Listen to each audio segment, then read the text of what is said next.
Okay, good morning, good morning, good morning. It is February 18th, 2021, and we're on part 4 of history. I know some of the last videos and people say I speak really quick, so I'm going to try and slow it down, but slowing it down is going to make the video longer. And understand there's just no way to do a short video to cover all that has to be covered. We're talking 244 years of history, and it's important that we understand the truth and the facts of that history, and I'm just trying to make sure that that truth and those facts are put out so that our posterity, the children of America, understand who we really are as Americans. So we're in Black History Month, supposedly, too. Another thing I don't agree with is any kind of singular designating of thing that creates another divisive means for this nation to get divided. And we, it's just insanity what we got. But in honor of that, too, we do have something to start off with. We left off with American history coming to the state of the world at the time and how all around the world was slavery going on and totalitarian dictators ruling the world and people all vying for world control and domination. And recognizing by the American colonists of the true American founding people that it wouldn't be but a matter of time before King George III would be moving in to start enslaving that of the colonists and that of even the white Americans, along with the black African Americans here in this country, like he was doing with the common of the Scottish and Irish over in Great Britain, in his pursuit for wealth and power as they started to look for minerals and such as copper, brass, and steel here in the new continent. And this was becoming aware by the presence of many British soldiers starting to come in and starting to try to establish. We had the Kingsmen, who were known as the Tory in the South, as governors being appointed. Among that was all the developing farming districts at the time. And it was becoming hostile in the new founded continent of America. And the original 13 colonists of the true Americans, of the Patriot Americans, were positioning to take their nation and claim their independence. So that's where we left off on the last video.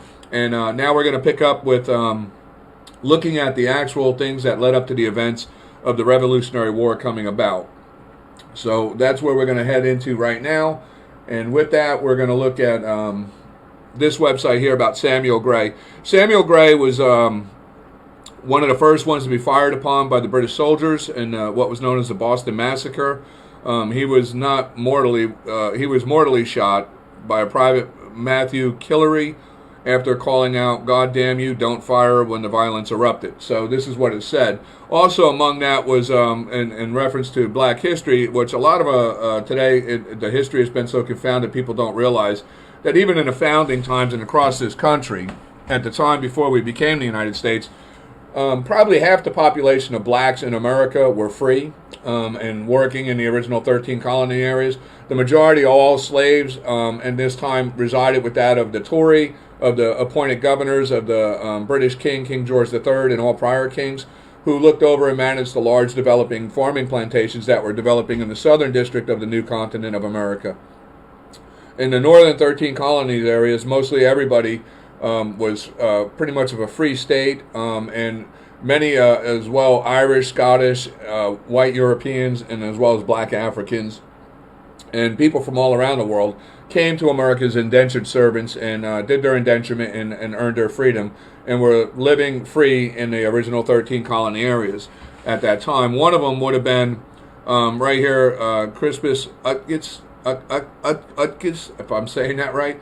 He was one of the first guys, too, that was in the time of the Boston Massacre that happened. And he was shot and killed as well. And he was another part. He was a rope maker, same as what we see here with Samuel Gray was a rope maker. And that time, that was this little brief here I'll include. It gives an industry that was like a thing at the time with the shipyards, was rope making for tying and anchoring ships and what have you. The big ropes that were needed and required for the cargo ships was a big business back in that time. And both these men worked in the rope making industry. And it was a dispute that took place, like I say, with Samuel Gray being one who, after the shooting, this guy here got shot and killed. In black history, it was one of the first people who were killed that ignited the Revolutionary War. And most aren't aware that many of the free blacks, being this Black History Month, as well, who existed in the 13 colonies, allied it with the Patriots and fought for independence with them. In that war is several Purple Heart members who were black Americans at the time, who came here in search of a better life and a true opportunity for freedom and liberty. So this is where we're at. So we get to the point of the Declaration of Independence when it finally comes out to where this is what ignites the birth of what would become the United States of America. And with Black History this month, we see, and as well too, just the ideology of what's being indoctrinated into the society of America today by these very strong left-leaning Democrats, is a twisted version of history, and where it's depicts the black American as being the poor woes me, without realizing that it was the poor woes me for everybody in the world in that time. Blacks do not corner the market in slavery. There was a great market of slavery taking place around the world of white and black slaves. It was just that in America, any white slaves or indentured servants of white origin kind of just blended in and no one paid attention. They were not the majority, and the mass majority of black African slaves were being brought in by the kings of Great Britain, shipped into the farming districts in the South. But the Declaration of Independence would be filed upon that by the original 13 colonists, who would be the founders and establishers of what would become the United States of America. And we're going to pick up with that there. And the Declaration of Independence, what it did was a very important document, because what it does is it literally separates us from all world governments and authorities of dictators, totalitarian regimes, supreme beings, or demigods. And we established out of our own rights as a nation and a people to be self-governed. And I'm just going to read off the Declaration of Independence in its brief of the preamble. And it says, the anonymous Declaration of the 13 United States of America, when in the course of human events it becomes necessary for one people to dissolve the political bands which have connected them with another, and to assume among the powers of the earth a separate and equal station to the laws of nature and nature's God, which entitle them, a decent respect to the opinions of mankind requires they should declare the causes which impel them to that separation. So this is what we sent to the King George of Great Britain to let him know we were claiming our independence. And this is what we declared as what the American founders did. Now understand too, in this time, like we talk about this, and I used to have up on my thing, I'm a 3%er, and the 3%er thing is the thing of the Minutemen, of the true patriot Americans who founded this nation. They were the people who only represented that of 3% of the population of all at the time on the continent of what was America. And at that time, we were under British rule. Those men were of the men who decided they were going to take this continent and make it their own nation. So understand that this was not a long progression of something with Great Britain and a transition of slow and accepting turnaround. This was a people who in that time, like as in any prior nation rising, rose up and declared this continent theirs and went to war to secure it and found their own nation. And this happened in 1776. And this is where the birth of the United States of America comes to life. And at that point is where, prior to that point, is nothing to do with the United States of America. Prior to that point, America was under the control of the British kings. Parts of the continent were controlled by France. The other parts in the southern districts and out west were controlled by Spain. America was like a big new continent that was being invaded and infiltrated by all world totalitarian dictators and rulers trying to get a piece of this continent.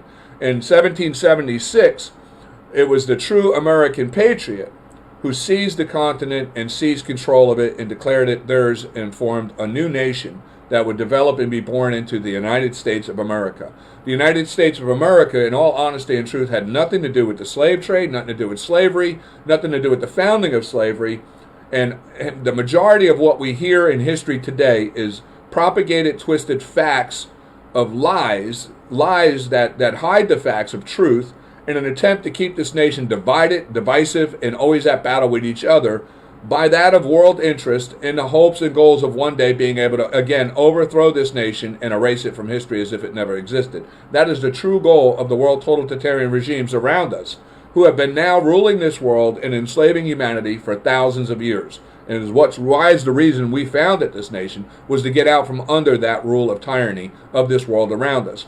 And these people of the thousands of years of rule in that are still ruling this world today, and they hate this nation. And they are our known and long established declared enemies of the United States.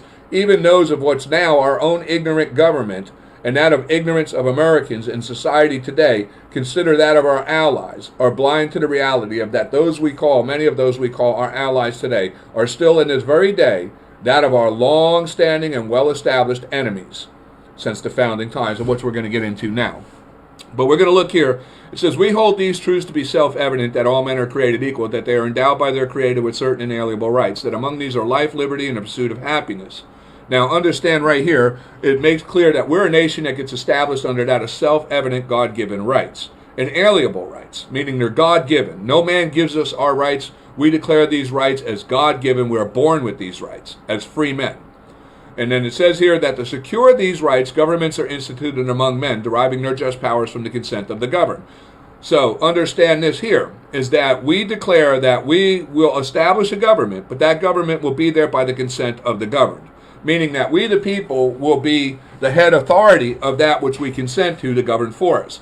In America, we establish a new form of government as like the world had never seen before. No such government ever existed. We touched on bases of it, like even this Declaration of Independence falls among that of what was known as the ancient document of the Magna Carta, and where a man had first declared their rights, right to that of the rulers of the world, and where it was done in such an aggressive way, the kings back then had to give in to them and let them establish that right. But that right eventually, as we see in time, those kings eventually dominated them, overthrew them, and breached and reneged on the rights of the Magna Carta. And it never got to take root. We see in ancient Greece, and where with the Spartans, they rose up to be what would be known as the first foundational thing of what is called a republic, and where it's a government of the people, for the people, by the people, and where when we look in the time of the Spartans, we see that the king was common among the people. He was not some exalted supreme leader or ruler over the people, though they had a lot of confusion with that of different fallacies of mythical gods and things like that, which probably was part of the cause of the downfall of Greece, which has risen and fallen many times and is still in action in the world today and has been established for thousands of years, and constantly repeats the same thing of history over and over in its rise and fall, but because of one thing that we're trying to avoid here in America, their ignorance of history. But so we know, so that whenever now further we state here that when any form of government becomes destructive of these ends, it is the right of the people to alter or to abolish it, and to institute new government, laying its foundation on such principles and organizing its power in such form as to them shall seem most likely to affect their safety and happiness. Now, prudence indeed will dictate that governments long established should not be changed for light and transit causes, and accordingly, all experience has shown that mankind are more disposed to suffer while evils are sufferable than to right themselves by abolishing the form to which they are accustomed. Now, what they're saying there is true. Like now, we're 244 years new in this nation, and we're facing a situation where we are looking at potentially either a civil war in the world around us, in the way it's heading, maybe looking at World War III coming. And nobody's paying attention to these realities, and those who know history see the handwriting on the wall of what is seeming to be coming to light right now in our current time. But what we're saying here is true. We have endured now for the whole spell of 160 years of a constant enemy within who has been dividing this nation, causing issues and civil uprising in this nation, and in a true attempt trying to collapse this nation, of which as we progress forward through the history, we're going to learn who this inner enemy is and how they've been progressing, and the facts that are undeniable to how from the last 160 years they have intentionally been trying to destroy this nation and still are this day. And they are clearly still allied with that as their long-standing allies of that of the enemies of the United States of America, of which has been the enemies of our nation since the very founding. But we're just going to look over. This was our Declaration of Independence and what made possible the birth. Now, mind you, this lays out the groundwork to what we would consent to for a government, under what terms we the people would allow for a government, and where our position of power and authority is to alter, amend, or abolish any form of government that we consent to. We made these things very clear, but we didn't have yet established a government. At first, we had to win the War of Independence and claim our nation, and take our position as the people in that nation and secure it. So the Declaration of Independence lays the groundwork for us to do that. And then we also state, though, one important thing, that in relation to governments in our nation that we would make clear. It says here, prudence indeed would dictate that governments long established should not be changed. We're going to read this again. For the light and transit causes, and accordingly all experience has shown that mankind are more disposed to suffer while evils are sufferable than to right themselves by abolishing the form to which they are accustomed. You see, our founding fathers really studied history and understood the truth of these things in the rise and falls of many nations, of which we're going to touch on. And then it says here, then to right themselves by abolishing the forms to which they are accustomed. But when a long train of abuses and insurpassions pursuing invariably the same objective, advances are designed to reduce them under absolute despotism, it is their duty to throw off such government and to provide new guards for the future security. So such has been the patient sufferings of these colonies. So at this point is where they're saying, we realize this is what we declare, this is what we believe, this is our God-given right. We're going to seize this continent, we're going to form our own nation here, and we're no longer going to be associated with anybody in the world, and we declare the right to separate from everybody in the world. This document was pretty much telling the entire world and every government and dictator and totalitarian ruler of the world that we no longer are connected to you, and we have no obligation of being connected to you, and we are declaring our right to establish ourselves as who we are as a people under our God-given rights. So this was the declaration that formed our nation. Now, after forming the United States, not the United States, after declaring our Declaration of Independence, we had gone to war with Great Britain, as most know, and that war we would face not only war with Great Britain, we would face war with that of the enemies within. The enemies within would fall under what we have here is known as the Tories. It's a British political party. And the Tories here at the time in America, during the time of the Revolutionary War, were the appointed kingsmen. They were like governors that the king would appoint. These were self-proclaimed elitist scumbags, no different than the royal families of the world, who were out of Scotland, Ireland, and England, who came here and received prestigious property to manage over the slave labor of the farming districts in the southern areas. For King George III, they would sit back and control the big farming districts and then export out the farming produce so King George could make his money selling that produce off to the world, of which we understand as we went forward, the cotton industry, the tobacco industry, and as well any other produce they could manage to ship across the oceans that would not, like of a commodity that would spoil, that can make the journey and be able to sell out to the world, of which most of it was cotton and tobacco. And King George was making extremely strong wealth off of that, and there was a lot of, like I say too, we had the French that were vying for control in sections of the new continent of America, and in the southern districts, like Spain owned Florida, they had taken Florida, and they had control too over during like the California areas coming up through Mexico. Spain was pursuing control in those areas. So understand, America at this time had many different interests of that of the world's totalitarian dictators and rulers who were looking to take control of our continent. In 1776, on the Americans, the true American patriots, when they took the continent, I don't think France or Spain had realized that those men had vision to secure the entire continent. And as time would progress, that would become self-evident, and eventually the American patriot would become strong enough that he would have very little resistance, like we know with the Louisiana Purchase that happened from France, and we know eventually Spain as well gave up Florida and the areas, and they backed away because we had eventually developed into such a strong nation. But what happened was, too, like we're just going to go forward here, with the war fighting with Great Britain, we had an inner civil war going on with what was known as the British Tories, those kingsmen appointed by King George. These Tories fought in loyalty to the king, and they opposed the patriots. And it's important we understand, because these Tories wind up playing a long-standing role as the enemies within our country as it evolves. So as time would go on, we would come to like an area here. Some of this is true, some of this is not true. This talks about the expulsion of the Loyalists. Now, some of the Loyalists did go to Canada, and today we consider Canada to be an ally of America in the northern region, and we've had a league of friendships with Canada now since the founding of this nation. Many of the Tories did go into Canada.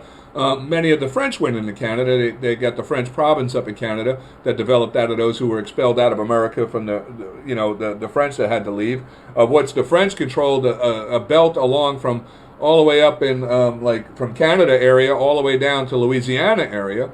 And you had, like I said too, you had Spain that had to be expelled out from like Florida and other areas out west. And during these times, what happened after the declaration, after we had beat Great Britain and we resolved the issues, the civil issue with the Loyalists never went away. The civil fighting between the Loyalists stayed, because the Loyalists, what they had done after we declaimed our independence and we actually beat Great Britain, and Great Britain retreated, and America was now the continent and holding by that of the patriot Americans who had seized this nation to form a nation. The Loyalists stayed within, and they claimed the lands that they were managing for King George as their own. They claimed with it the property, their property of the slaves who were laboring those lands. Now, in America, the original colonists, they didn't want slavery here, and this became pretty clear. But, you know, I'm trying to see what we have here.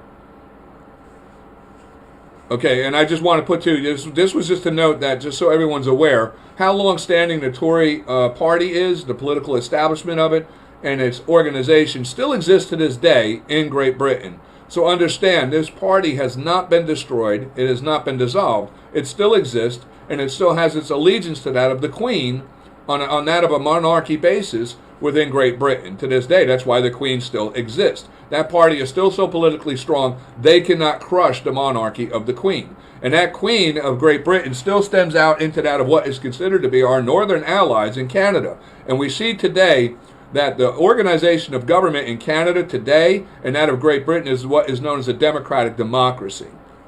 We touched on base prior about how America is not a democracy, it is a republic. We'll probably be reviewing that again as we move forward through this in brief, but the main point is this: I just want people to understand that very much today, the very Tories we're speaking of in that time still exist to this very day. Now, and here's, I'll include links to this so people can understand who the Tories are and how they are. The main thing, too, I want to understand is, so people understand, is today we hear the word conservative. A lot of people right away reference that to the Republicans and that of the conservative Americans, which is true because conservative doesn't dominate that of just conservative Republicans. What conservative it means is just a term that's used, of which I think I have right here. Conservative is adverse to change or innovation of holding traditional values. So understand, when somebody says a conservative, they're not just specifically speaking of Republicans, which is a confounding thing. And I'm doing this in a sense because I did have a debate with somebody who was a Democrat on this, and I understand now how they twist their propaganda and their lies to try and get this, and how they associate conservatism to try and make it look like Democrats were a part of America. They use this word because it associates to Republicans. But understand, conservative does not define that of just Republicans. You can be a conservative Democrat who is loyal to that of only the establishing democratic principles. If you do that, you're a democratic conservative. Conservative just means somebody dedicated to that of their adverse. They don't want no change or innovation of the holding of traditional values. They stick to that of what they were founded upon. Anyone who does that is a conservative to those values. You can be a Democratic conservative, or a Republican conservative, an independent conservative, a weak conservative, a Federalist conservative. So understand, that does not denote to just Republicans, because you see with the youth today, when speaking to them, they go, oh, well, you're a conservative, you must be a Republican.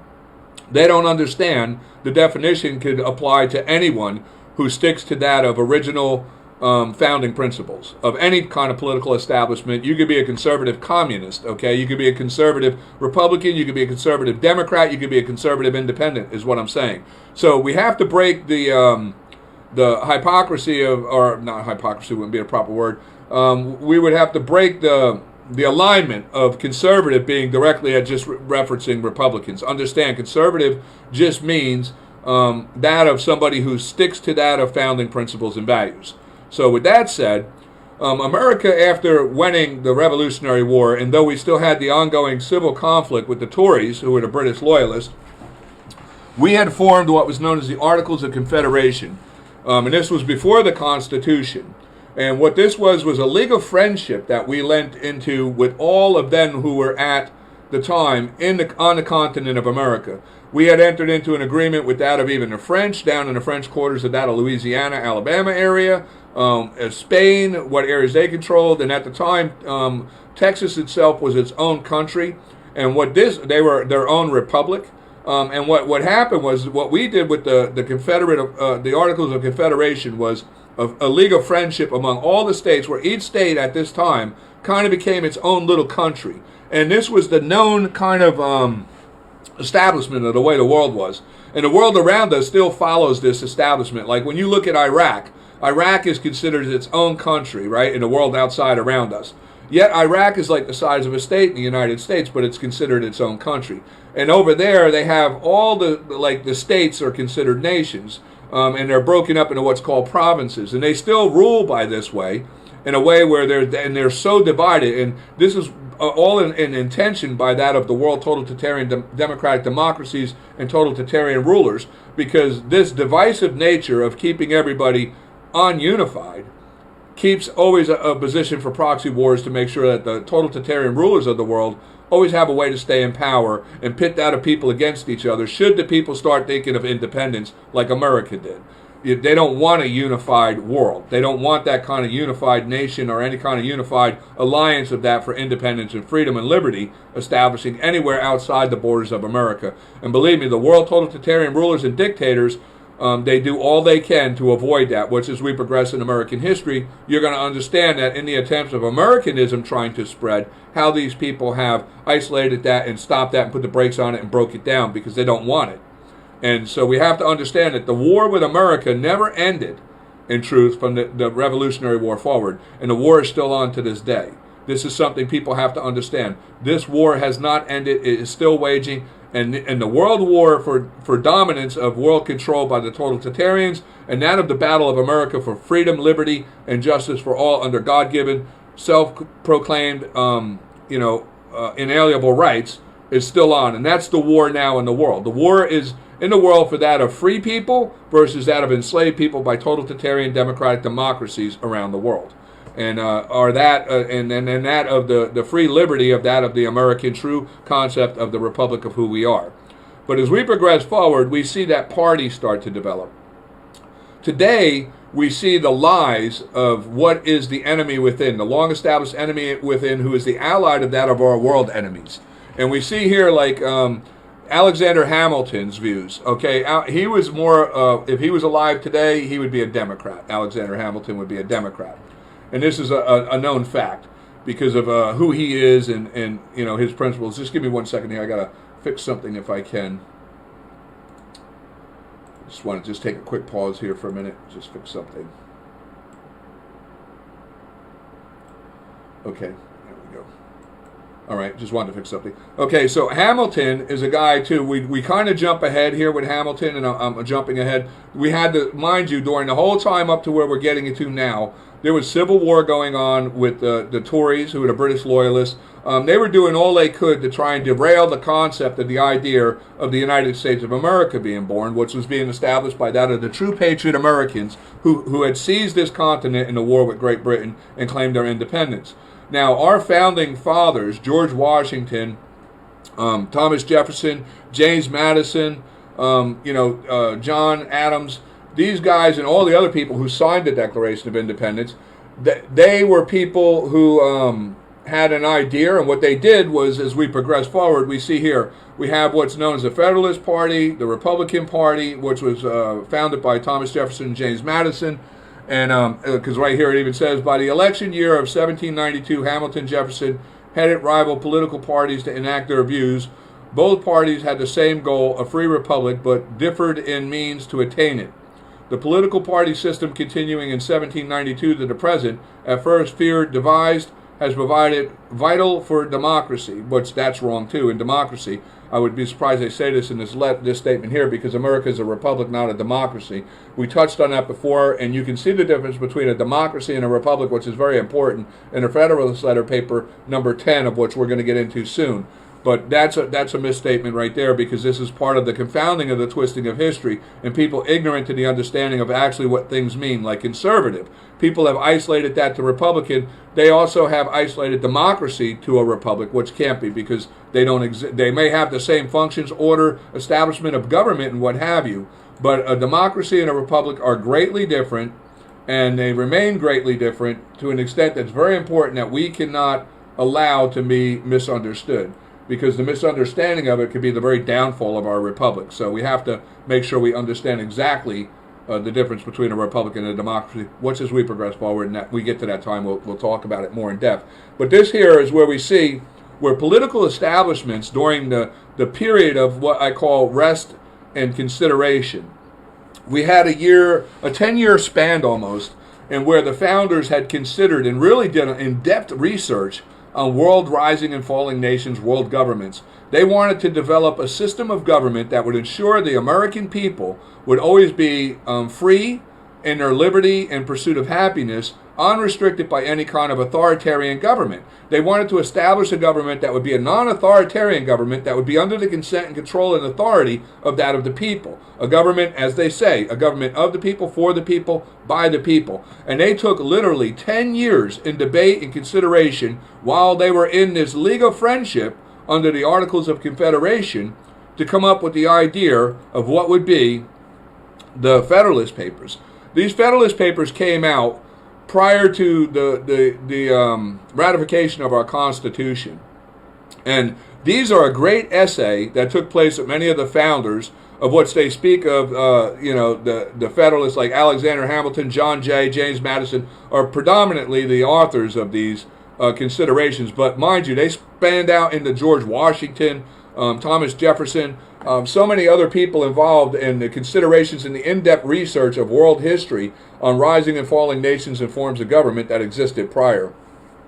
To come to an understanding of what the Federalist Collection is an essay of our review and debates that took place in the considerations of all these different forms of governments and nation that rose and fall throughout world history at the time. This is what they were considering for like near a 10-year span. They really studied and looked into these things, and they wanted to understand. And when you read the Federalist Collection, you get an idea of all these different, what they considered, and like why we didn't want to be this kind of government, or why we don't want that kind of government. And like I say in the Federalist Paper number 10, why we are a republic, not a democracy. Very, very important to understand these things. Now, in here it speaks of Hamilton, Alexander Hamilton, John Jay, James Madison.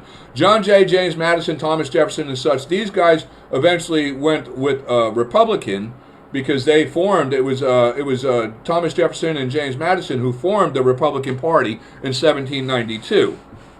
When you look at Hamilton now, Hamilton was opposed to the idea of that of, he's in the Federalist Letters, he's got his say, but he was opposed to the idea of a constitutional republic. He didn't want this. He wanted to keep things with states, and as states is what they were known in the world. He wanted to keep things in the old way of a democratic democracy kind of form.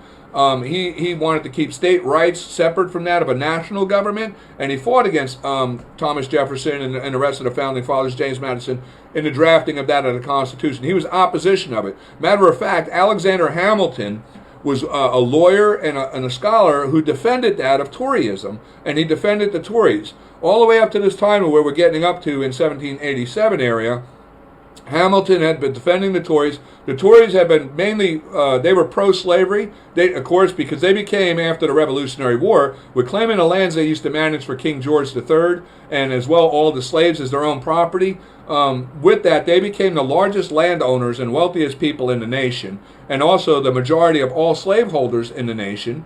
Though America itself was trying to abolish from the very door slavery, we didn't want it. One of the things that incited the whole issue of us going into the Revolutionary War was the understanding by the 13 colonist Americans that it would only be a matter of time before King George would be over here enslaving that of the white Americans as well, as what he did with in Ireland and Scotland with the common of the Irish and Scottish, enslaving them and working them to death without any humanity in him whatsoever in the copper and brass mines over in Great Britain.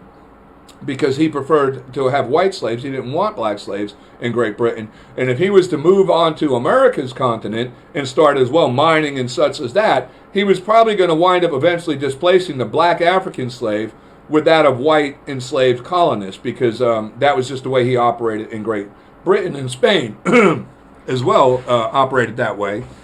So they knew that eventually it was only a matter of time before they would be slaves. And we can see that the issue of slavery was long established. Even before the Revolutionary War, there was an abolitionist thing about slavery going on, not only just in the continent of America, but around the world, because of the inhumanity of it. And in truth, it was never an issue of white or black or things as such of what we make it into the divisive nature today. It was just an issue of inhumanity and superiorist scumbags who felt that, they had royal blood with the monarchies, and these self-proclaimed elitists and superior rulers and demigods who claimed to be like gods, all felt they were superior to humanity, and anybody who was not included in that superialism was considered to be just a pawn in their game, or an asset, or that of an asset of them to use as a slave to serve them. So, and it didn't matter really what color anybody was to these totalitarian scumbags of elitists around the world. They enslaved anybody who didn't have the might and ability to fight them off. You were going to be made a slave. So that's just the way it was. It was a humanity issue. And it all inflicted, in truth, in that time, around the world, there was actually twice as many white slaves around the world in slavery than there was black African slaves in the world at that time. Just we don't speak of these things because it doesn't fit the divisive nature that those around the world who want to keep people divided and at arms with each other use it for them. They use races and the color things or whatever they can to keep people divided. But as we move forward here, we get to the point of the creating of the United States. Now, when we talk about this is where we're going to divide this, what we originally started out with the Confederation, the Articles of, we had this as a temporary basis of a league of friendship to what we went into. And now when we get to creating the United States of America, this is where the original Americans are informing the entire continent of everybody, look, we won the war with Great Britain. This is our nation. We're going to form this nation as we see fit. And all of you are the French, the Spaniards, the Tories, you're going to have to accept our way. If not, we'll go to war, we'll deal with it, because we weren't playing. We were going to form the nation that we envisioned, and after 10 years of near deep study, we had come up with the idea of what we wanted to in creating the United States of America. And that idea, with that idea too, like I say to you, we're going to touch on the basis of the idea, the concept of the Constitution was that of one people of all equal. We declared, like we see, I want to go back here to the Declaration of Independence real quick. When we look here, we declared that all men were equal and endowed by their Creator with certain inalienable rights, right?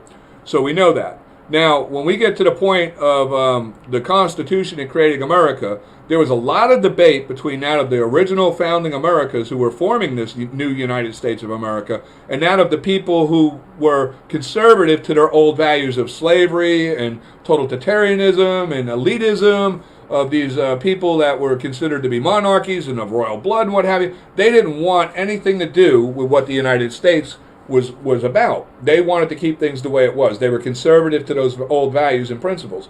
But as we can see, even upon this and what they knew, the reason why they were in resistance, because the slave states and the free states, from the very beginning, started to divide. Most of the majority, as you can see by this little map here, that's changing onto the changing as it goes here. This is a progression in time, which you see in the time progression. I like the way they did this. I'm wondering if I can see if there's a way that this whole thing can be seen bigger. No, not so much. But anyway, I imagine you can see it if you have a large enough screen. You can see it's changing, and it gets all the way up to the point of where the Civil War breaks out. And the point I'm trying to make is that you notice here, 1789. See this? This is right here. It's right around the time where we hit the Constitution. You notice there was free states and slave states. The majority of the slave states, as I mentioned, were controlled by the Tories, who were the British Loyalists. They were the Kingsmen, and they were the majority of the slaveholders in the nation developing at that time. So it took us 10 years to reach the point. But you see, the Tories knew, and so did Spain, and so did France, that it was the goal of the original founders of the now developers of what would become the nation of the United States of America to abolish slavery. This became self-evident because most people think slavery and its abolishment didn't happen until the 1861 Civil War broke out, but that's not true. And from the very beginning, the original Patriot Americans wanted slavery abolished because they seen the threat of it not just to black Africans but as well to themselves, because they seen what was going on with King George and the slave market of white slaves as well all over Great Britain. This was self-evident at the time. It was not like blacks were the only slaves in the world, like they tried to corner the market, like as if they're the only ones to ever suffer slavery, which is ridiculous. One, America had nothing to do with the founding of slavery of black Africans, because the black African slave trade was founded by the Islamic Muslims back in 640 AD, near 1,200 years before the continent of America was even inhabited. So, I mean, this is a reality people have to face and understand. And but we're going to go here and we're going to look. In July 2nd, 1777, the first state, of which actually wasn't even really a state because we were in, at that time, we were in the League of the Articles of Confederation. So Vermont was actually considered its own little country. And it formed too with that of our developing of its own constitution, would be the first state to abolish slavery in 1777. And not only would they be the first state to abolish slavery of anyone, but they also gave suffrage to that of the black Americans who were free in their state to vote. See, so people don't even realize this whole propagated thing about, how they try to make the United States out to be this cruel, enslaving nation, which in truth, mind you, all the issues with slavery existed prior with King George III under British rule. The founders of the United States of America had nothing to do with that. And they had to progressively go about doing what they were doing, and as you can see right here, they did. And as you can also see prior in the map here, as you see the breakdown of free states developing versus that of slave states as time progresses. As the United States of America evolved, slavery was abolished until it came to a head with those who were the enemies within, and we had to have a civil war and to end the final conclusion of what we would have. And luckily, America won. But as we progress forward, we see here the Tories would, and then we also see today from the lies of still today, the Tories exist. Today, the ideology of the Tories exists in America, and today they are still the very same enemies within as they've always been since the founding of this nation. And people don't think this. No one's aware of this because history has been lied and confounded and twisted so bad, no one's even aware who they are. But you see here, this is something I wanted to point out. You got a Democratic Republican Party. You have a Whig Party and a Democratic Party. You don't see nothing there about Republicans. And this is done intentionally right now with many of social media outlets who are left-leaning, as we know. The news media outlets, the left, the internet controlling people who are controlling. They're all on board with this because the money, you see, it's all about greed and power. When you ask yourself, why would everybody be so complicit with this on board, even with that right now of our own nation being infested with that of foreign and known declared enemies, and the indoctrination that's going on in foreign interests, with that of our own American Department of Education, is out of the greed of that of the teachers and the people who are in control of these departments of education, taking massive and huge payoffs from that of foreign interest to do what they're told. And they don't give a damn about. They're traitors. They're disgusting, inhumane, disgusting, treasonous traitors to this country and disgraceful Americans for selling out the American people and our posterity as they're doing right now throughout the Department of Education across this country. If the American people become fully aware of things, believe me, there will be a lot of people in this country who are in our government within the local, federal, state, county, city levels that will be in prison for treason because of what they have done and the lives that they're causing to be lost in America right here on our own home ground by them aiding and assisting that of known and long-established declared enemies of the United States of America. But we're going to pursue forward right now. These party right here, the Democratic Republican Party, is a party that only mentions Republican, and it's been a propagated lie. In truth, this party never existed. It never existed. It was never a Democratic Republican Party. This is a modern day term that's used to try and merge that of Democratic Republican, to try and make Democrats seem like first place or like first possible party. And we're going to touch on that so you can understand that the Constitution, when it was ratified, we get to this point here where our Constitution now is introduced, and everybody within the continent of America now has to face the reality that the true Americans are forming their nation, and this is the government they're going to consent to. And it's that government is designed by the people in the Constitution of the United States. Now understand, the government did not give us, the American people, the United States Constitution. The Constitution is what formed and allows for the government to exist. The government has no authority or power over the United States Constitution. They're subject to it. It's only we, the people, who have the power of consenting to that of a government or what form of government we consent to be allowed in our country. The Constitution establishes a non-authoritarian government in the United States. It's a government that's there to serve us, the people, by that of the terms of which we lay out in our Constitution. This is what the rule book is. Like as if you had a factory or a company that started. This would be the employee handbook for them. And of course, as you know, in a company, right, the employees don't get to tell the company what it's going to do. They have to follow the rules in the handbook. And the same lies with our government. The Constitution lays out the rules of what this government can operate on. When this government acts outside these rules, it's in contempt of the Constitution, and all authority consented to them dissolves. It's gone. Once they're in contempt, they're acting tyrannical and treasonous. Their authorities are no longer consented to. They get dissolved. And we have that right, as we've seen in the Declaration of Independence. We, the people, retain the right to alter, amend, or abolish any form of government when it gets abusive to these ends, right? This is what we stated. And this is the terms. And this is what people don't understand. Now, when we read the Constitution, we understand who the authority of the Constitution is. And it makes clear it's not the government. We, the people, in the first three words. We the people of the United States, in order to form a more perfect union, establish justice, ensure domestic tranquility, provide for the common defense, promote the general welfare, and secure the blessings of liberty to ourselves and our posterity, do ordain and establish this Constitution for the United States of America. Right? We the people. Not we the government, we the people. This is the document, the Constitution, which is the consenting form of what we declared in our Declaration of Independence that we would form a government by. We the people have formed this government. The government did not form us. We the people, our rights are not given by this Constitution. Our rights were already known and declared in the Declaration of Independence. They're just reinforced by this Constitution. The government did not give us our rights. Our rights are God-given. And this is what we have to understand. Right now, you have Pelosi, and you also have the whole entire Democratic administration in this time talking about how they're going to do, what they're going to do about the Second Amendment and gun rights. The Second Amendment of the People's Constitution states that this government has no authority, power, or consented to position to be able to say anything about the Second Amendment or the American people's right to keep and bear arms. The Second Amendment makes clear that that right is an uninfringible God-given right, that no consent or authority given to the government whatsoever to infringe it at all. It says, shall not be infringed. But as you can see, the treasonous, tyrannical government that we've entrusted is in contempt and acting in contempt this very day and trying to infringe that right. And they have been. They have been at the federal level, down to the state level, down to the county level, down to the city levels, across our nation. Every governor, every mayor, every county commission, and every city council that has done anything to require any kind of a thing that infringes the Second Amendment has acted treasonous and tyrannical, and is in contempt of the Constitution and should be removed from our government because obviously they have failed to uphold their oath to protect and defend the Constitution. The Constitution states very clear to them in the Second Amendment.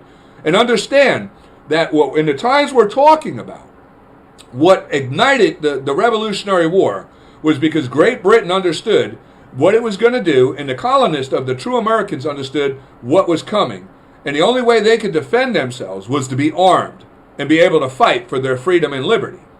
What was happening, why these British soldiers were coming in, and what was being prepared and what the colonists knew, was that Great Britain wanted to disarm the American people. They wanted to disarm the American colonists.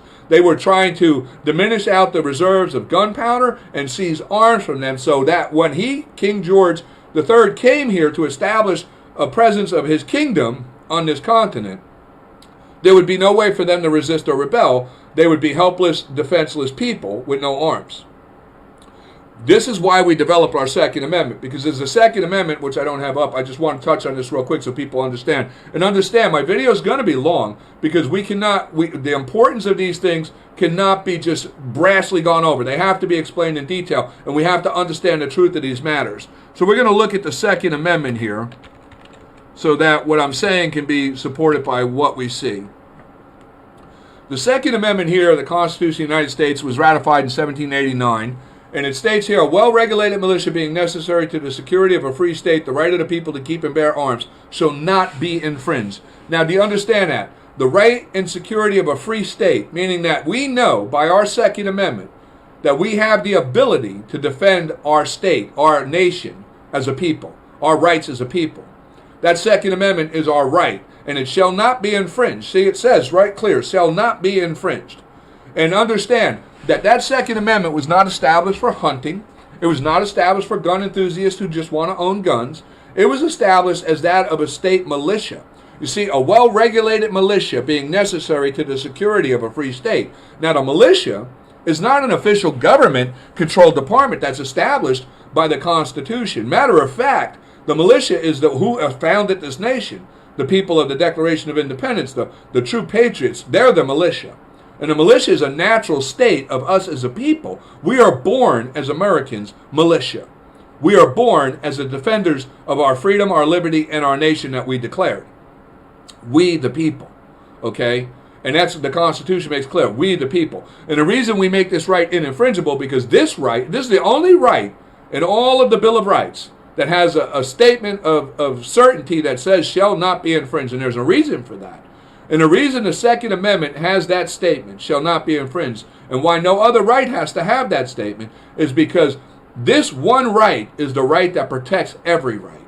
without the right to defend yourself, without the right to fight off enemies, foreign and domestic, of totalitarian or dictatorial rule, or that of tyrants within, or treasonous and trusted government within, of domestic enemies, without the right to defend ourselves, we lose all rights. This was the only reason that this is the only right that has that note, that shall not be infringed, because it's this right that secures every right of that of what we declare in our Declaration of Independence.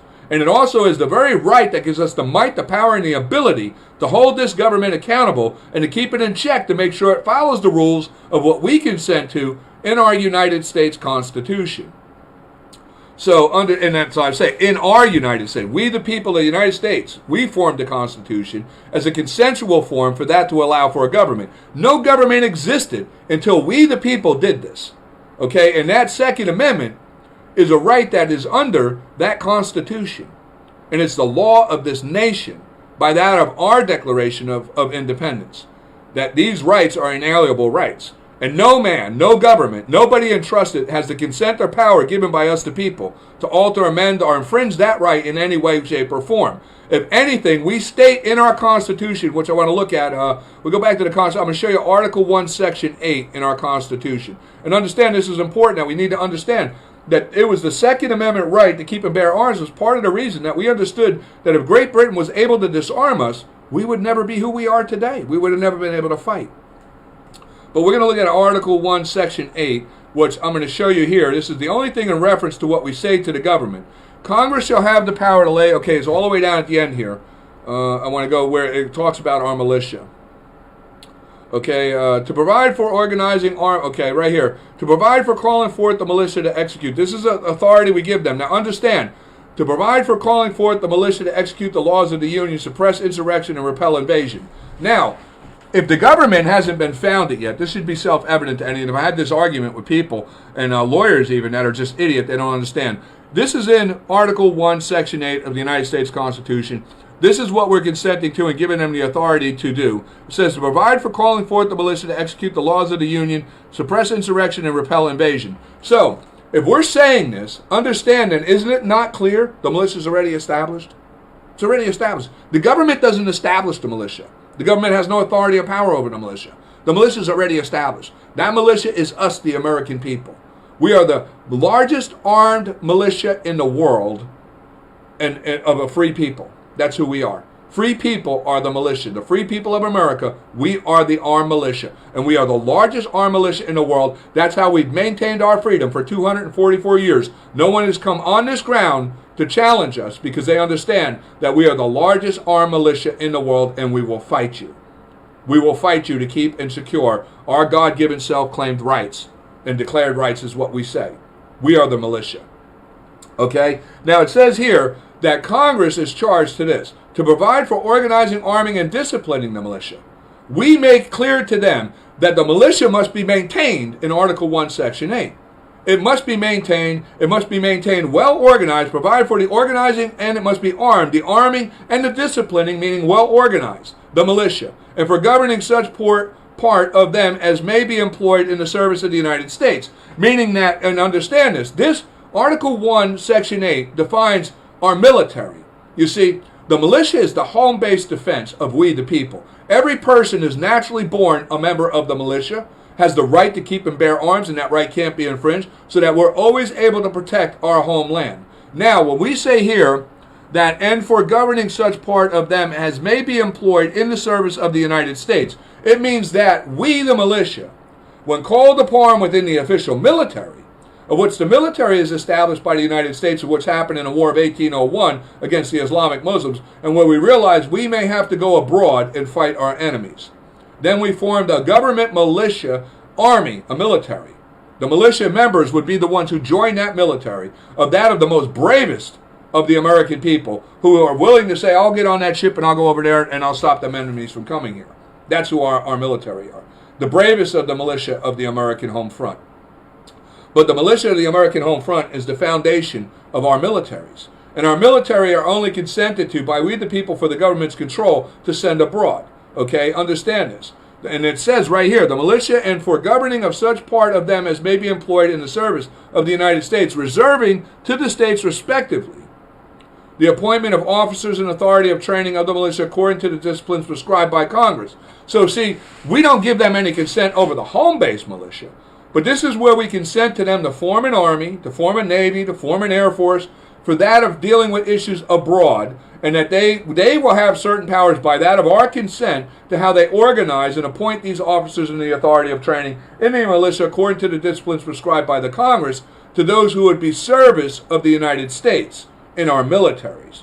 You understand this? Are people understanding this? Is what very important we understand this, because our founding fathers understood this very clear and why this had to be, because we never should ever be without guns as the American people, because there's only one reason a government wants to take guns from the people, and it's the very same reason as why we went into the Revolutionary War, because Great Britain was coming here to enslave us and wanted to get us where we were defenseless to be able to fight against that enslavement. And I'm telling you right now, we cannot forget our history. We must not forget these things. So, with that being said, everybody do your due diligence, understand these things in fact, and understand them clearly. The Second Amendment is that of the right of the militia of the people, which was formed before any government, and this government has no authority whatsoever by our Constitution, or clearly by our Declaration of Independence. These authorities and powers rest with we the people. Okay? Not this entrusted government. This government is restricted from infringing the right of the armed militia of the American people by any means whatsoever. They have no authority, no consented to power whatsoever, and every right of any law, statute, ordinance, or anything made by any federal level government, any state level government, any county level government, any city level, any town level organization of commission, who makes an ordinance, a law, or any kind of regulation that has to do with the weaponry of the American people's militia is in violation of the Constitution. Any body of government that does this is in contempt of the Constitution and needs to be dissolved. It needs to be dissolved because they're acting in treason and they're acting tyrannical and they're in contempt of the Constitution. Every government body in the United States of America is required to take an oath to the Constitution. Otherwise, the American people don't consent to you. So if you're acting outside or in breach or contempt of the oath and you're still trying to enact these laws, you are acting tyrannical and treason against the American people as your own independent forming attempt of forming your own government authority within that of the authority of which the people consent to. That's treason. That's not allowed in this country. And you can't do that. And anyone who has done that, and any law that's on the books right now, and anybody who's going along with it is a scumbag, treasonous traitor to this nation, as well as all those people with the gun shops who are being complicit with going around issuing the permits and charging people because they're capitalist goddamn scumbag traitors who are greedy, no good, worthless Americans who give up the American right and liberty and allow it to be infringed for the goddamn dollar. You're a disgraceful American if you take part in this in any way, shape, or form. Luckily, we have governors right now who are making moves to totally abolish this license, conceal, carry, and all this idiocy of infringements on the Second Amendment, of which I'm hoping Ron DeSantis needs to get on board with this and understand. As a former man who was involved with SEAL teams in our military and understanding the importance of the history of this nation, I hope he takes the time and the due diligence to understand the importance of what I'm saying, and that if these things understand that these governments, and him as the governor, and those of the mayors and the governors and commissions of counties, cities, and towns, and what have you, you have no authority or right to do this. And when you attempt to do these things, you are breaching the Constitution. You are acting in treason and tyrannical. You are in breach and contempt of your oath to office, and you should be removed. You're a traitor to this country. You're acting as a treasonous traitor. Now, I would say to all of you who have made this mistake, ignorance of law is no excuse for the American people. Ignorance of understanding the law of the Constitution of this nation, as declared by the people, and as well as declared under our Declaration, is definitely no goddamn excuse for any of you entrusted to govern for us. Understand, you could be facing life in prison for actions of treason when the truth of these matters come to light. I would advise you all, rethink and take the time and the due diligence to understand the history and the laws and rules of this nation, because the American people are soon about to hold accountability is coming. Accountability is coming across this nation. I can assure you right now, and I will tell anybody of official government that's watching this, I guarantee you, without question, there is a militant militia of over 14 million Americans across this nation, within all 50 states, soon getting ready to hold you all accountable. And trust me, you are in no position to stop what's coming. You would be wise now to start correcting yourself to avoid that having to be a forced situation. Because I'm telling you right now, you are not going to get away with the tyrannical, treasonous acts that you have been committing. You will not get away with it. It will not happen. Because that base is growing by the day. Trust me. You would be wise now as the state governors and that of all city, county, and town commissions to start reconsidering your acts of treason and tyrannical acts of what you're doing right now. And most of it resides with that of the Democrats, of which as we go forward, you're going to understand they have been the majority enemies within this nation since this nation's founding. But I'm getting a little bit off topic here, but I really need to express this thing about our militia, our Second Amendment right, and this is in the founding times of it, where the importance of which I'm sure I'm explaining to you as strong as what George Washington would have, what Thomas Jefferson would have, what James Madison would have, what John Adams would have. Okay? They understood the importance of these things, and there was a reason that these rights and the Bill of Rights were drafted, and there was a reason that Second Amendment had a right that said shall not be infringed. And I would like to ask any Supreme Court judge, any attorney of civil law, any governor of state, any commissioner of any county, or any mayor of any town, or any chief of police or sheriff, you show me where in this entire Constitution does it authorize for any member of the government to infringe the Second Amendment, or where it even gives them such authority to do such a thing. And without that authority, understand the Supreme Court has already ruled that anything that's in contempt of the Constitution is void and null and cannot stand as a law and it is worthless. So understand, any sheriff, any chief of police, any state police, or anybody who attempts to enforce the laws, that you are acting in treason as well. The moment you step into contempt of the Constitution, of the consented to authorities and powers given by the people, and contempt of your oath, you lose all authority. Your uniform becomes a costume. Your badge is worthless. No authority rests with you. When you are in contempt of the Constitution, you are in contempt of your authority consented to you by the people who control and have written and drafted that Constitution of what you took an oath to. You understand this. I just got to make this clear to everybody so they understand. Every police officer, every military officer in this nation, anybody under any position of authority within government, of elected position, employed position, appointed position, or employed position, that is required to take an oath. When you take that oath, that's what gives you your authority. You have to take that oath in order to get your position of authority. If you refuse to take the oath to the Constitution, you don't get to take the position you had elected or appointed to or employed to. You have to take that oath. And the reason why is because all of your authority, by taking the oath, once you say, I will honor, uphold, and defend the Constitution, then we the people entrust you with the power because you acknowledge that you understand we the people are the authority and head of this government. We understand by you taking that oath that you respect the laws and the rules and the process of what we declared in our Constitution to consent to you to govern. We understand that you understand all authorities of power and where you can raise arm or take an arrest or seize that of a person's liberty and freedom are given to you and consented to you because you respect that Constitution. And you understand the authority of that Constitution rests with we, the people, as is clear in the very first three words of the United States Constitution. So we entrust you. Now the moment that any federal level, even to the president, any federal level, state level, senator, congressman, any state level governor, any county commission, any town mayor, any town or city mayor, any town commission or organization that consents to the infringing upon the Second Amendment or any right is declared or anything of what's stated by the people in the Constitution, when you do that, at that moment,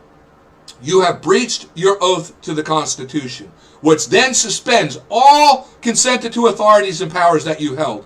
If you're an officer standing there and you go to enforce that of an unconstitutional law that's been placed by that of unconstitutional government to infringe the Second Amendment right, at the moment you do that, you and that citizen you're doing it with are on equal grounds. You no longer have authority as law enforcement because you breached and you're in contempt of the very consenting power that gives you your authority. You're just a clown in a costume.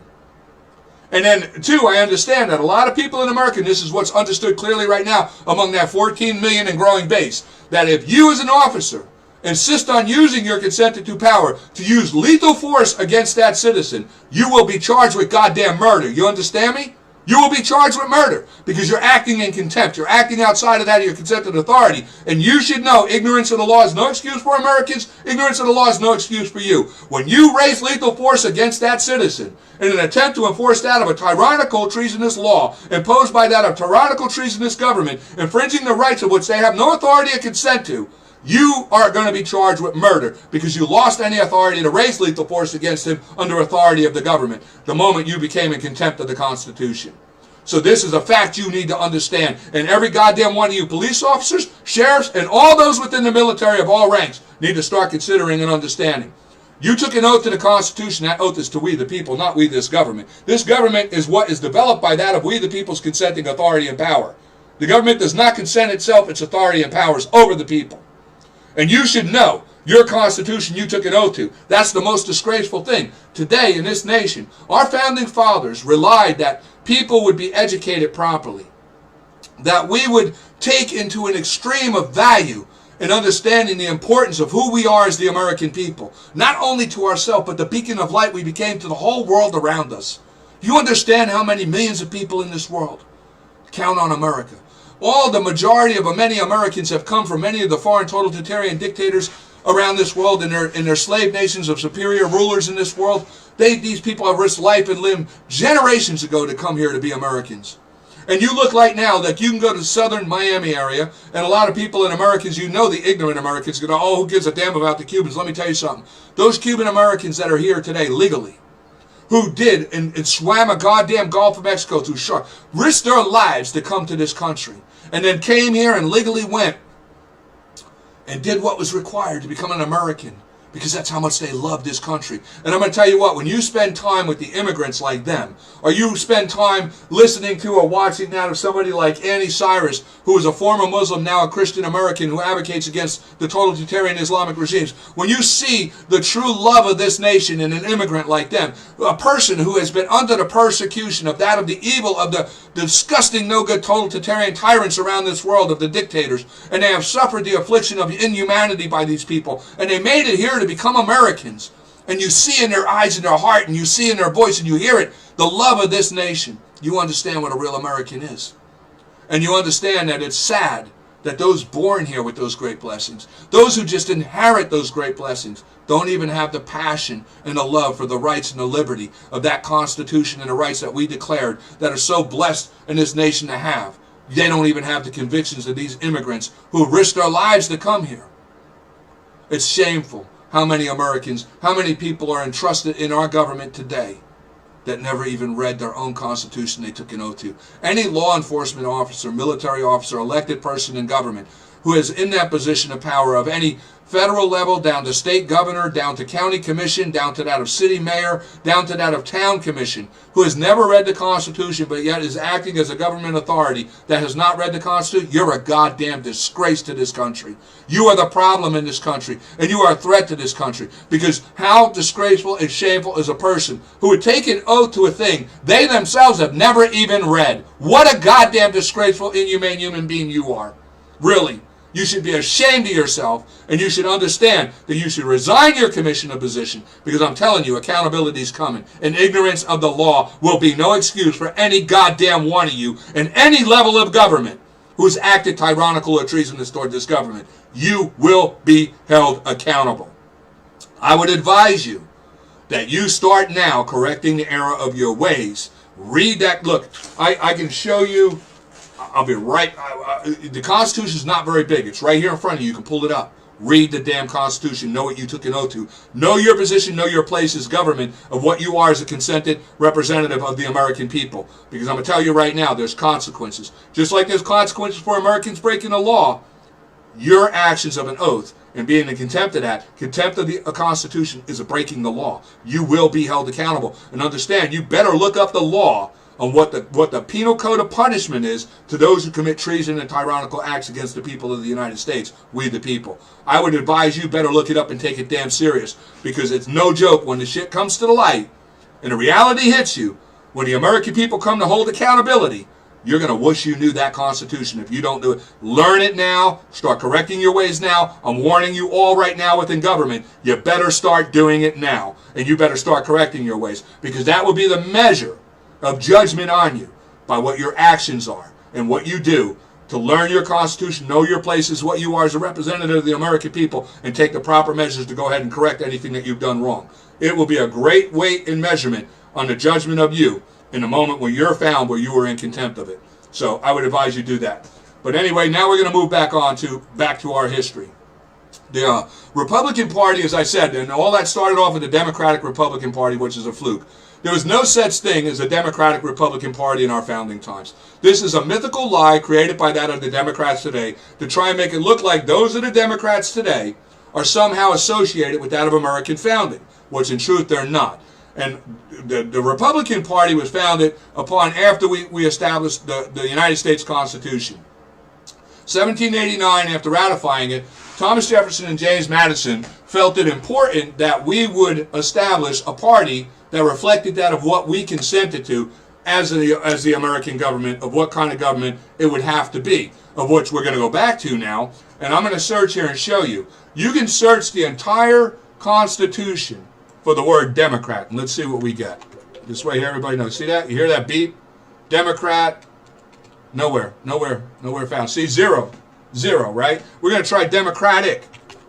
Zero. Hear that? Zero, right? We're going to find democracy. No, nowhere in the Constitution will you find the word Democrat, Democratic, or democracy. Nowhere in the Constitution does it exist. But I'll tell you what you will find when you search the Constitution. You'll find it in Article 4, Section 4, right? You're going to find that. And what that is Republican. Look at that. Look at how it's going right there. See it coming up? Republican. Look at that. Article 4, Section 4 states, the United States shall guarantee to every state in this union a republican form of government, and shall protect each of them against invasion and on application of the legislature or the executive when the legislature cannot be convened against domestic violence. You see that? The only authorized form of government in the United States is that of the Republican form, as which was developed and founded by that of the founders of the United States of America. This form of Republican form is that of the American Republican form, not of that of any other nation's definition. Like you take, for instance, today they got what's known as the Republic of Arabia. They got the Republic of Iran, okay? And you even have, like, these are totalitarian regimes of dictatorship. How could they be, they're not a republic like America. A matter of fact, Iran would be a great example of understanding how the confoundment of the world is. Iran used to be a republic. Matter of fact, most aren't aware of the posterity, the young kids to this day, because today Iran is our enemies, considered our enemies. But Iran was once an ally to America prior to 1978. Matter of fact, Iran was known as Mini America. They had a constitution near verbatim to our Constitution, of which this is a good point now to make so everybody becomes aware of what we were just talking about with the Second Amendment. Their Constitution of Iran before 1978 was verbatim to the United States Constitution except for one right. They just lacked one right. They had no Second Amendment, no right to keep and bear arms. And in 1978, under Democratic Party control in the United States, Jimmy Carter, while our allies then of Iran got invaded by that of the totalitarian Islamic Muslims, the Democrats did nothing to aid or assist the Iranian allies of ours, the American people at that time. Jimmy Carter, Democrats did nothing. And they allowed the invasion to persist to a point to where nothing could be done, and that nation was overthrown, and all of the Iranian then free people were enslaved under that of the totalitarian rule of the Islamic Muslims, who still control Iran to this day and keep those people enslaved under their totalitarian rule of Islam. This is a fact. The Democrats, as we know today, are allied with them, and they've always been allied with them. As we progress forward, you're going to understand the alliance between the Democrats and them as we progress and who the Democrats evolve from. But I just wanted to make this point out clear so everybody understands. There was only one form of government consented to by the United States Constitution. And as you can see here, it's in Article 4, Section 4. It's a Republican form of government, and it's very, very important that our posterity and we as the American people understand these values and these truths. Because I understand that some people, there are people out there I hear say, oh, it's just a worthless written document. Let me tell you something. This document gets empowered by that of people like me and that of the people like our military, the people who are willing to die for that document. And to you who says that, understand that when the shit hits the fan and gets real, and you see this document come alive in the defense of itself, you will realize it's a lot more than a written document. It is the heart and the soul of who we are. Millions of people have given their life for America to be what we are. And billions of people around the world, we are the beacon of hope for. That one day they will know the liberty and freedom this document gave us. And millions of people have fought and died to secure and keep this document alive for 244 short years. We are one of the youngest nations in this world. We've only been alive in the heartbeat of this very living document. This is a living document because this document is the life in me. And every true American. And every patriot American. And every military man and woman in our military who's willing to die for what this document says. This is the heartbeat of those people. It is the courage that drives them. It is the vision that inspires them. It is the strength that makes them fight because they understand that as long as they can beat any enemy in this world, or which they're willing to go fight on their own ground and fight and die fighting them to protect this document, because this document secures that which they love at home to maintain freedom, liberty, and justice, and equality, and their God-given rights, as we declared. That's how alive that document is. That's how strong and passionate that document is. I will die for this document. Don't tell me it's just a written piece of paper. It's words that are expressed from the soul of humanity, given by the wisdom of God, Almighty God himself. By our Lord, who this document is literally ratified in the name of our Lord, Jesus Christ, God. Okay, you can't tell me that it's just written words. It's written words to you because you lack the humanity of understanding it. You lack the passion. You lack the vision. You just take for granted all its great blessings without understanding the very foundation of this document is what allows you even the freedom to be such an ignorant goddamn fool as what you are if you don't understand what I'm saying. And you think this is just written words of worthlessness on a piece of paper. You're an ignorant, ungrateful, undeserving fool who enjoys the blessings and the great benefits of God that this document make possible. And you don't even know it, which shows your ignorance, how ignorant you are. Disgraceful. You're a disgraceful American who needs to take the time to go rethink your values and principles, really.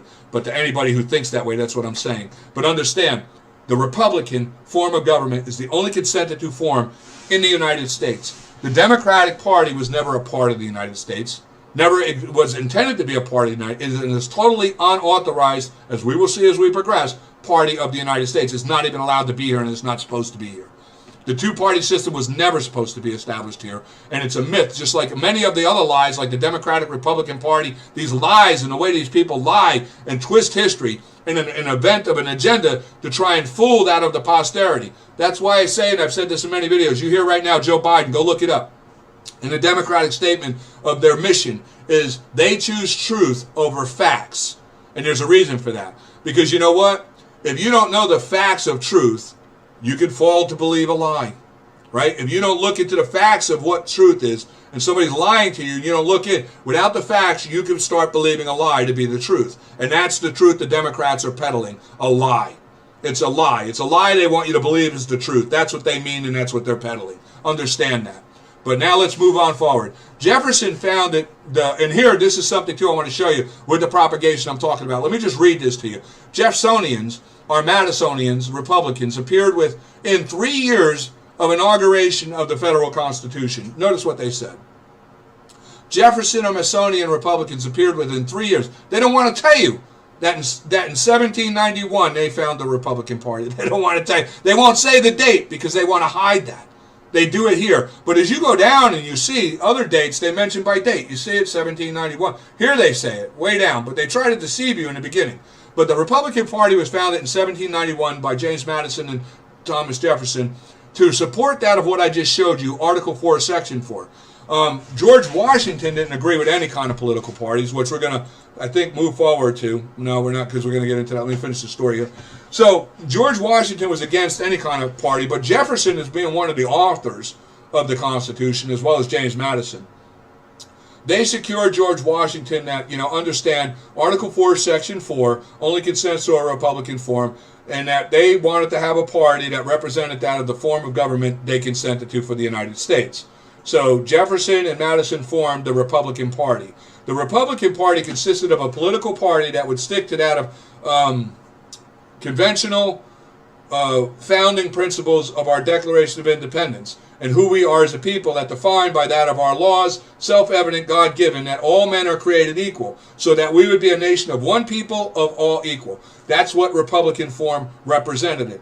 And from the very beginning to the things to abolishing slavery in 1777 with Vermont, all the way forward with the abolitionist movement of wanting slavery abolished, all the conflicts of civil war going on between the battles with the Tories, the British Tories, and what have you, all fell under the principles of what we declared. It was a mission to pursue forward to make those principles a true, solid foundation of which this nation would stand upon. And as we progressed in time, that was the goal of the true American patriot people of the United States of America, and eventually those were the goals accomplished. But the only thing that stops us from reaching the true foundation of that goal is the divisive nature of the enemies within and those of our world enemies around us. And today, they're the very thing that divides us and keeps us from ever finding the true secure foundation. Though we have touched on it, and as we progress in time, we're going to see that there was points where the true base of this could have been achieved, but how foreign interference and that of enemies within our own nation stopped it from happening. As we progress into history, we're going to come to understand that. Now, as we move forward to these points here with the Jefferson and the Republican Party establishment under Jefferson and Madison, we're going to talk about here, which is Aaron Burr. We reached a time in where Jefferson is president, of which I believe we get to. We're going to go into at the time here. Okay, Aaron Burr was the vice president of Thomas Jefferson.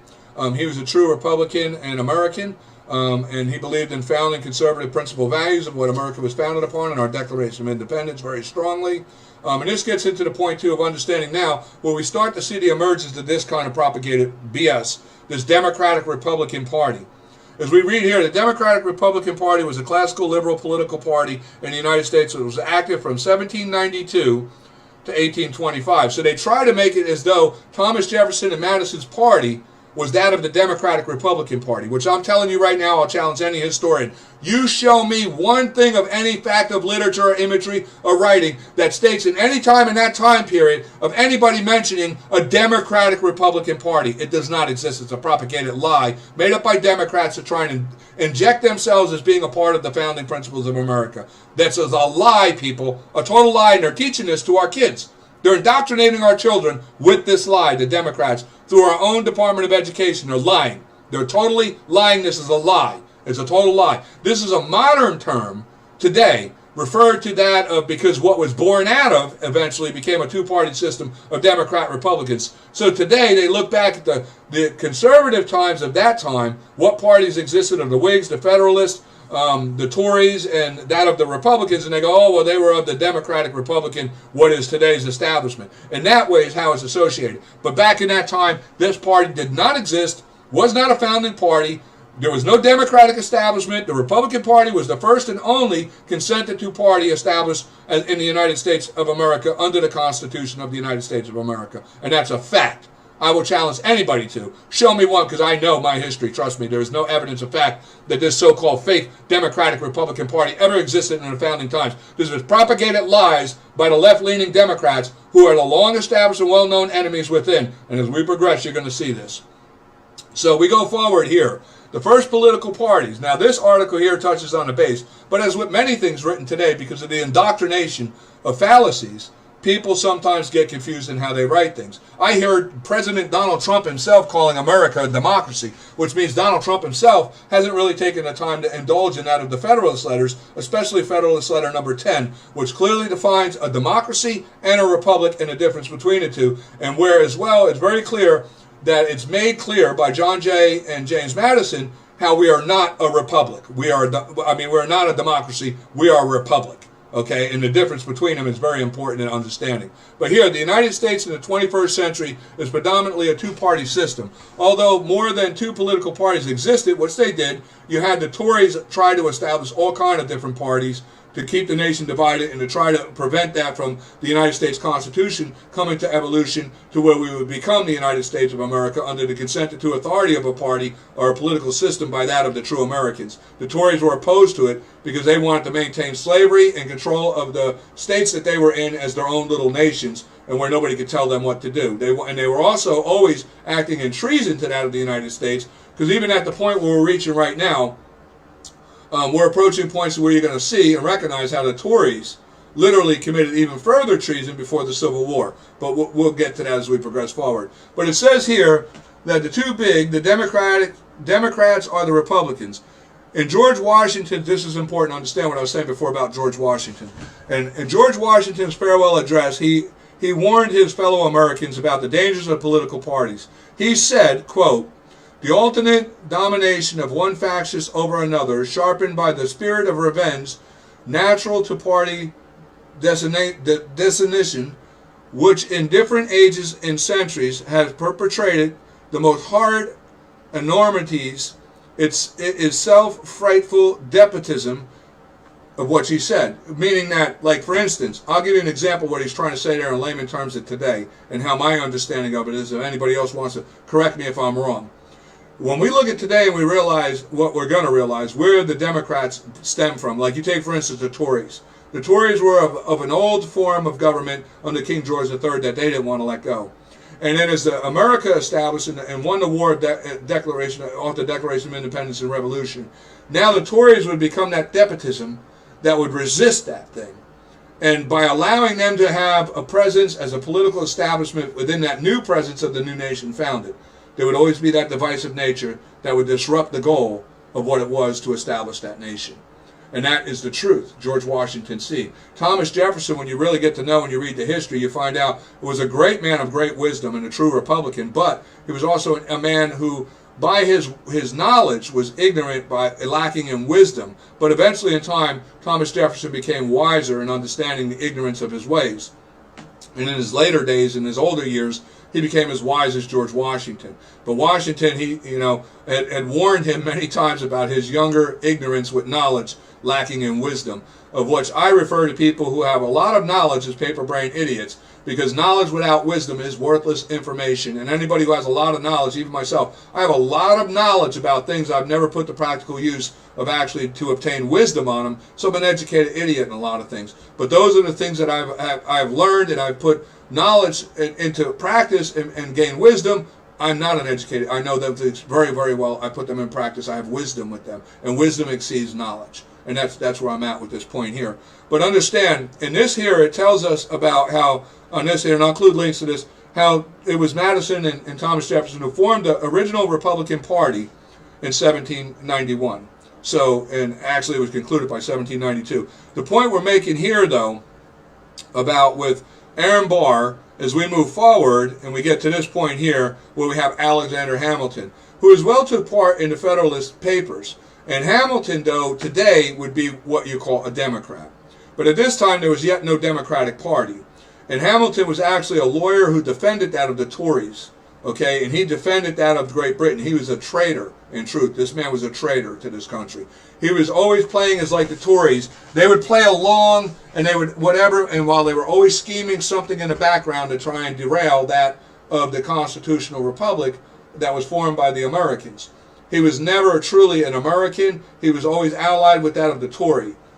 And as we progress forward, and his input into things with even the Federalist letters, we realize that what he was trying to do then was take a political position to upset that of what Jefferson, Madison, and other founding fathers were trying to explain. And he was trying to defend that of the political establishment and parties that our founders were condemning and explaining to the American people why we would go to this constitutional form. He was opposed to that.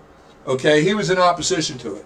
So this is what I want. Now we see too, the opposition to this was so strong, and the reason why we're referencing right here with Aaron Burr is because you're going to see why. The strong opposition between the two as we progress results in a duel between Alexander Hamilton and Aaron Burr, which ends in the death of Hamilton.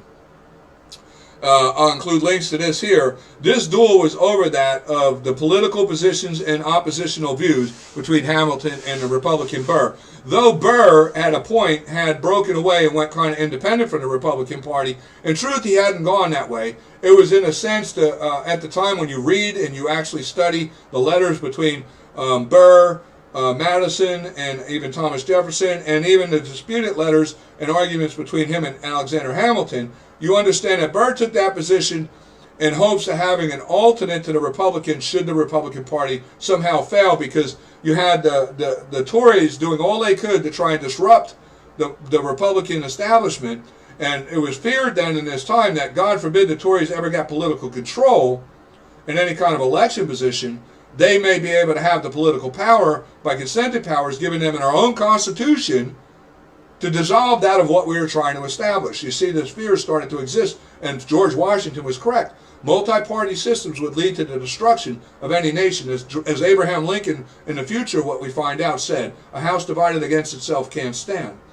Things will either become all of one thing or all of the other, but they cannot sustain as both.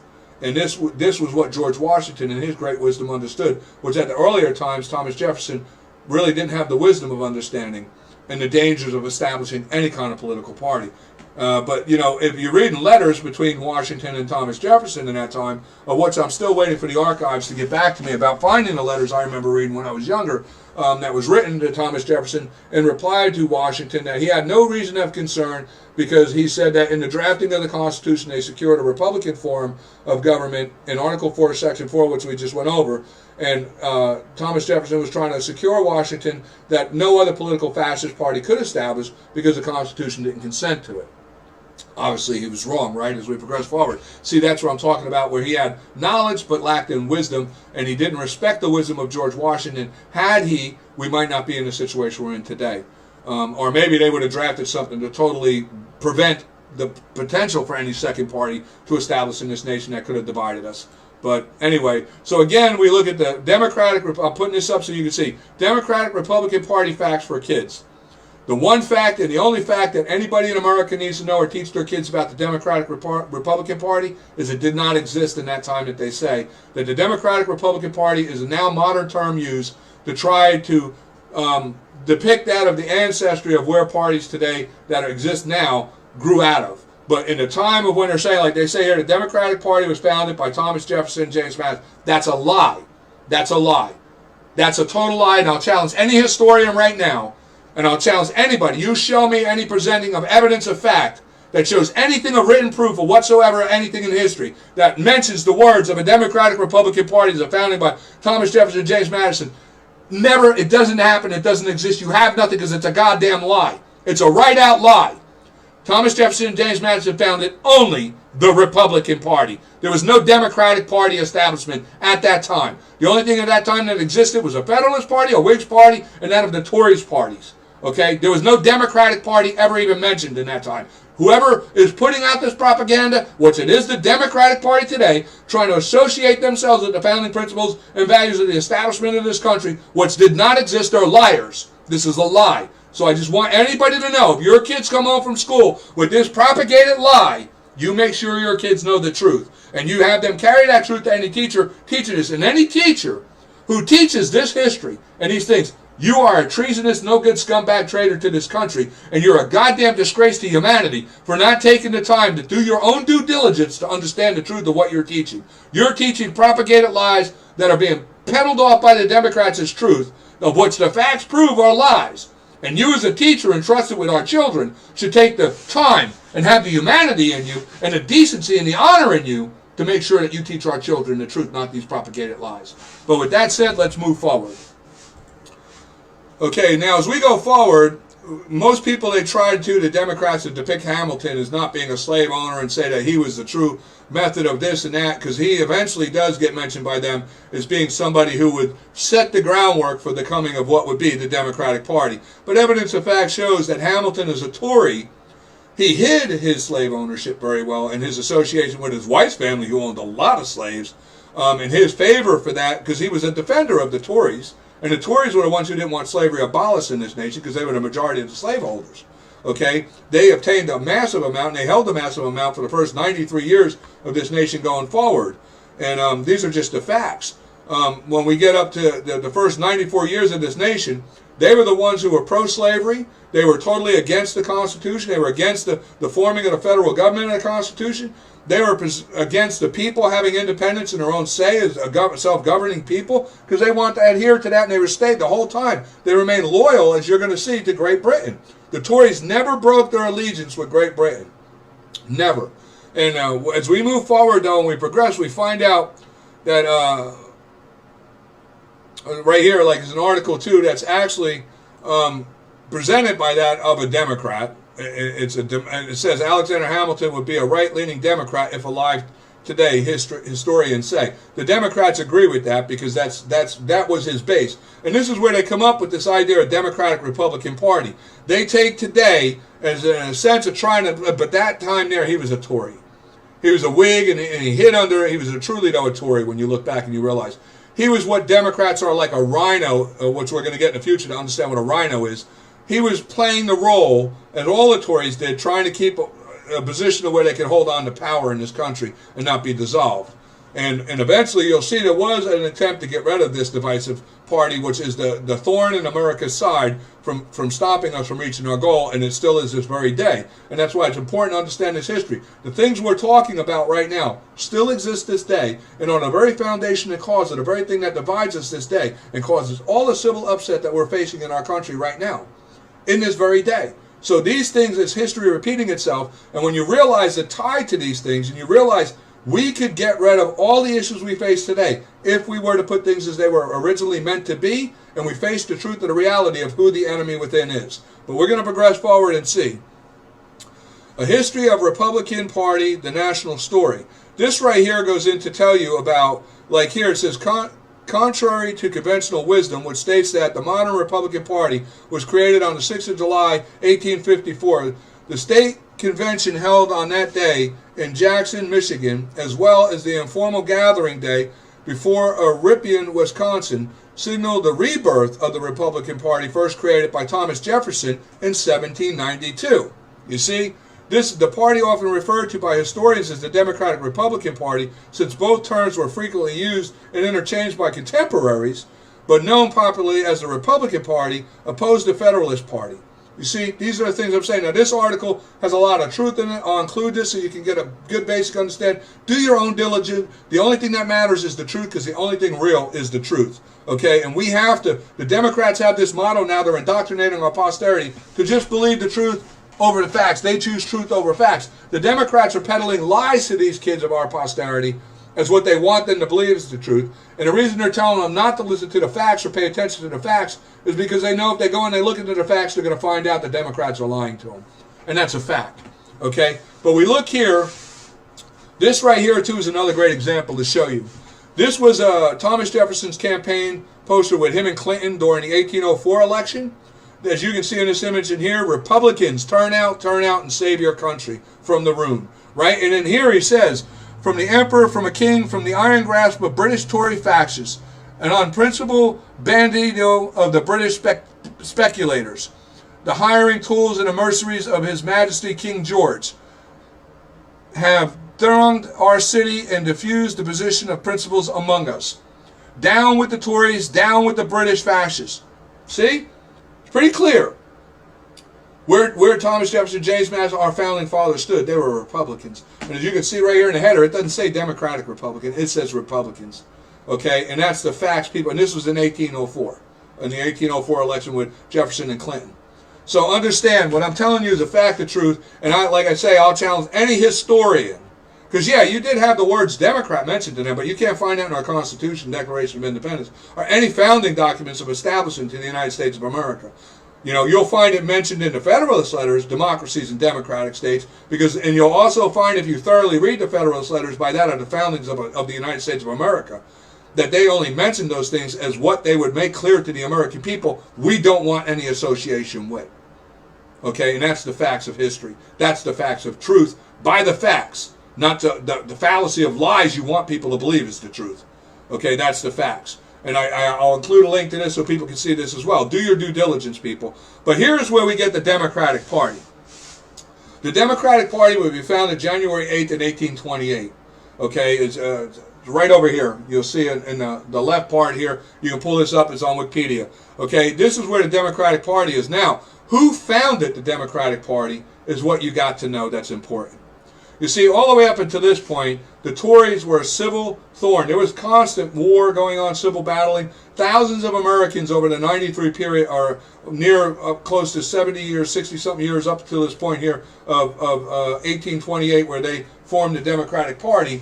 There was civil conflict going on. The Patriot American Republicans were tar and feathering these people. There was constantly shootouts between the Tories and the Republican Patriots. Whenever we would cross lines between the free states and the slave states with them, and on principles and values, because many Republicans too felt very strong in their right to be able to travel in any part that was now declared to be a part of the United States. But when you would have Republican Americans go into the Tory territory, it would always wind up in a civil battle and somebody getting killed. There was a constant, long-waging civil war. The Tories had become known as strong enemies of the state, and the majority of that, of true Americans, and it got to the point, like I said, they were hunting down the Tories and tarring and feathering them. They realized that they needed a change to hide who they were. And the Tories were the ones who formed the pro-slavery Democratic Party to make a political establishment and to try and form their own government over that of the areas and the territories that they were the majority in.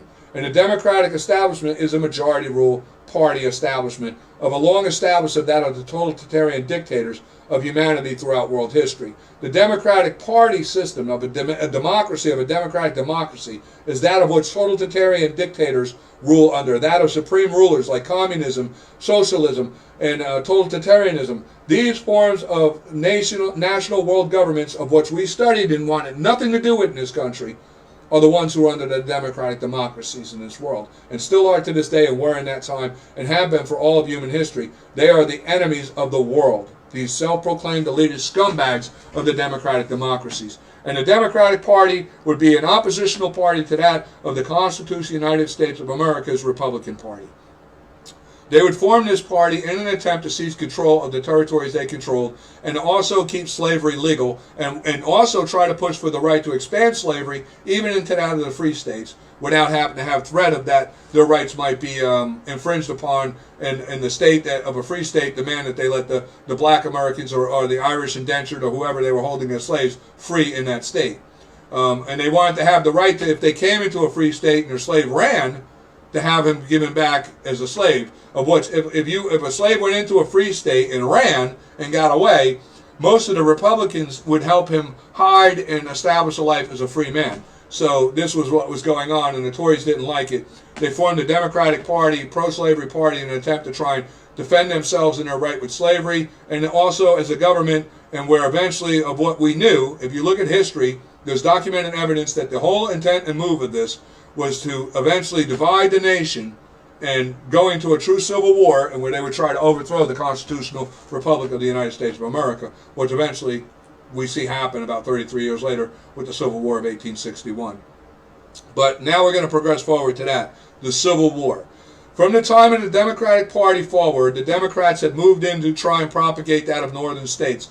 Now, they were able to get away with this with Americans who moved south in the southern states because, down there they didn't see what was going on much in the northern areas of the colonies, the original 13 colonies. In the original 13 colony areas, of which, like, when we look back here, and I think I have it somewhere, I want to go back and see if I can find that, right here. When we look at the evolution of free states and slave states, understand that in these free states coexisted black and white Americans and many immigrants from different countries, all coexisting and getting along fine.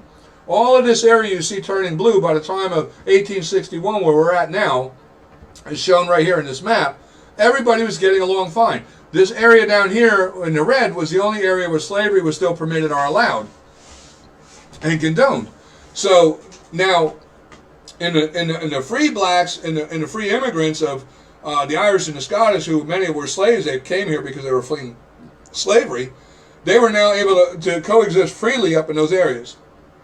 And they got along fine. As we approach the point now to where we're at on the Civil War, now this is where things come to a head. Because as you can see by, I'm going to go back to that map, here's where we are. And you can see that we're a divided nation. There's 15 slave states and 19 free states at the time where we get to the point of the Civil War, which I lost place here. Oop, go back. There we go, Civil War. Now, we had the Republican Abraham Lincoln, who was elected at that time, and there's much controversy today about the Civil War and what its real intent was. Many people, with the propagation of lies of what started during the time of Woodrow Wilson in 1915, Woodrow Wilson and the Democrats whitewashed all of history and tried to turn the Confederacy into that of something of historical relevance to the founding of the United States, which is a total lie. I'm telling you right now the truth. The Democratic Party was founded by the British Tories, who were pro-slavery and treasonous traitors within, and that's all they ever been. They never stood to an allegiance to that of the American founding, though they did fight and everything in wars with us to the establishment of this nation forward up to the time of the Constitution being drafted within that first decade. They never actually stood in allegiance with us. Their interest was always, as documented evidence of fact proves, their interest of anything that they did in an alliance with the American patriots, they did so in the attempt of eventually securing that which would be their attempt to overthrow the entire country and hand it back over to Britain's authority. Of which, in this war here, we get to realize that their allegiance to a Great Britain still stands to this very point. And the Civil War is breaking out, starts in North Carolina, where the first, like they say, shot heard around the world. At the second shot, there was the Civil War, the first war, Revolutionary, but this would be the shot heard around the world, was it happened to take place in North Carolina, where the war started breaking out. So now the war breaks into it, we have Abraham Lincoln, as I said, who was the Republican president at the time, who would be the president who would finally end a long train of abuses by the Tory Democrats, and would finally end a long train of slavery in this nation that had been progressively up to this point being abolished. And it finally came down to the head between us and the Tory Democrats to who was going to rule this nation and by what law and order it was going to be ruled. Either it was going to be ruled by that of the pro-slavery, elitist scumbags of the British Tories, or it was going to be ruled by that of the true patriot Americans of the free Constitution of the United States. But it couldn't be by both, as Lincoln would eventually said, as I said. One quote by him that is long-standing is, "A house divided against itself can't stand." And that would be the time now where we're facing that point we have to face. So with Abraham Lincoln, we can see by great abolitionists, many people mistaken and never understand the story of Muhammad Ali being named Cassius Marcellus Clay, and then when he changed his name. This would be the man that Muhammad Ali was named after. I love this guy. He is what the true understanding, him and as well Burr, who shot and killed Hamilton, represent that of what true Americans at the time, true American Republicans at the time were, that had balls. The Republican Party we got today is nothing but a bunch of business people, smart, intelligent people, but they're friggin' cowards. The silent majority is not a silent majority of anything threatening. They're a silent majority of goddamn cowards. And not only cowards, but ignorant, educated idiots, because they don't know anything of the history we're talking about of republicanism and who a true Republican is. But this man reflects to me, though there's some later years in his life, questionable things about him that maybe they say was related to mental illnesses that developed later. I don't know about that. I wasn't there. But in truth, I don't even believe that. Because I'll tell you what, in his dying day from letters and things of his diary that I read, he was trying to warn us about what was coming with the Democrats again, that would eventually come in his dying days. It's amazing when you look at the history now, and I bring this man up because the Lion of Whitehall, who is known as Marcellus Cassius Clay, a very important man in history, in all honesty and truth, he was very good close friends with Abraham Lincoln. And in personal letters and things in his diary, you get to realize a side of Lincoln you never knew. You know, he would not be a man with a coward. He would not be friends with a coward. But Marcellus Cassius Clay would not be a friend with anybody who was a coward. And he speaks of in certain things in his diary about why he respected Abraham Lincoln. Because Abraham Lincoln was a man who had done a lot of debates, was a legal scholar, was a hardworking, good American man, and was an abolitionist, didn't agree with slavery. And in debates where somebody would get too ruly with Lincoln and want to raise hands, Lincoln was not one to back down. He would go outside and throw fists with somebody, and Cassius Marcellus Clay really respected him for that. And there's several times in diary clips I can remember reading in the archives from Cassius Clay where he talks about Lincoln having a brawl and knocking some guy out. And he even mentions about Lincoln, that's where we get the story about Lincoln's wooden false. Lincoln was not that great of a fighter. He was a lanky, skinny guy, and he got hit quite a bit, and he had bad teeth. He had his teeth knocked out quite a bit in these fights, and he wound up with wooden false teeth, you know, and just some of the trivia things from that time. But I really greatly read up on Marcellus Cassius Clay if you want an understanding of what a true, spirited American Republican was, because that's Cassius Marcellus Clay. This man was an abolitionist. He was a man who had started schools for runaway slaves, trade schools where he would teach them when they got into the free states. He would assist in getting them housing and schooling and teaching them to read, and so that they could have a chance at their pursuit of happiness being free people.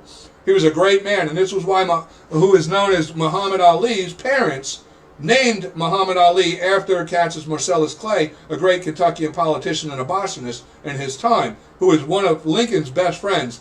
during the Civil War, you're going to find that Cassius Marcellus Clay was also the ambassador to Russia. And there's some funny stories about that if you get to read in the detail about it, where the Russian ambassadors, as a Russian ambassador when he was there, Russia was the leaders of Russia and the Russian people were afraid of Cassius Marcellus Clay because he was over there. They had the hand-to-hand fighting going. He had no problem stepping in and doing boxing. And there's stories about him knocking out the Russian boxers in the street fights over while he was ambassador to Russia. So I'm just saying, this guy was a balls-out, brave, 100% incredible a Republican, and he's somebody in history we should all remember. Also, keep in mind, if it wasn't for Cassius Marcellus Clay, we might not have succeeded in the Civil War. We might not have had the Emancipation Proclamation because Lincoln could not win his second term without the support of Cassius Marcellus Clay. American Republicans loved Cassius Marcellus Clay. He was a great man of republicanism. He was an abolitionist of great American founding principles and values, and he was highly respected. And without his support of whoever was running for president on the Republican side, without his support, they wouldn't have won. And he insisted on the Emancipation Proclamation with Lincoln if Lincoln wanted his support. So, in truth, he should be more so, or even equally, because Lincoln is well pushed for it, but equally accredited for the Emancipation Proclamation. He was a great, great Republican in that time. And obviously, if you want to understand how ignorant Muhammad Ali was to history, on my YouTube channel, I got a video called The Lies of the Nation of Islam, and it's about how ignorant Ali was about who the man he was named after. You can go watch that video and get a real eye-awakening to a lot of things of what's in the future we're going to be talking about as we go through American history and its establishment. But this was just for an example so people understand this is a great man of American principles and values of the Republican Party back in his time, an abolitionist. You should go and you should know who this man is. You should read about him, Cassius Marcellus Clay. Great American patriot. So now we get to the truth of who the Democrats are. And like I was recently speaking about their loyalty to Great Britain. So you figure by when we get up to 93 years later now after the War of Independence, and the whole time we've got the civil conflict going on with these enemies within known as the Tories. And the Tories in 1828 formed their Democratic Political Establishment Party. So who are these people? We find out 33 years later when that political party attempts to overthrow the Constitutional Republic of the Free United States of America. When they go and they secede from the Union, they draft their letters of succession, of which, you know what, too, like a lot of, let's just get to this point and bring it up. I'm going to bring these up. Letters of succeeding from the Union.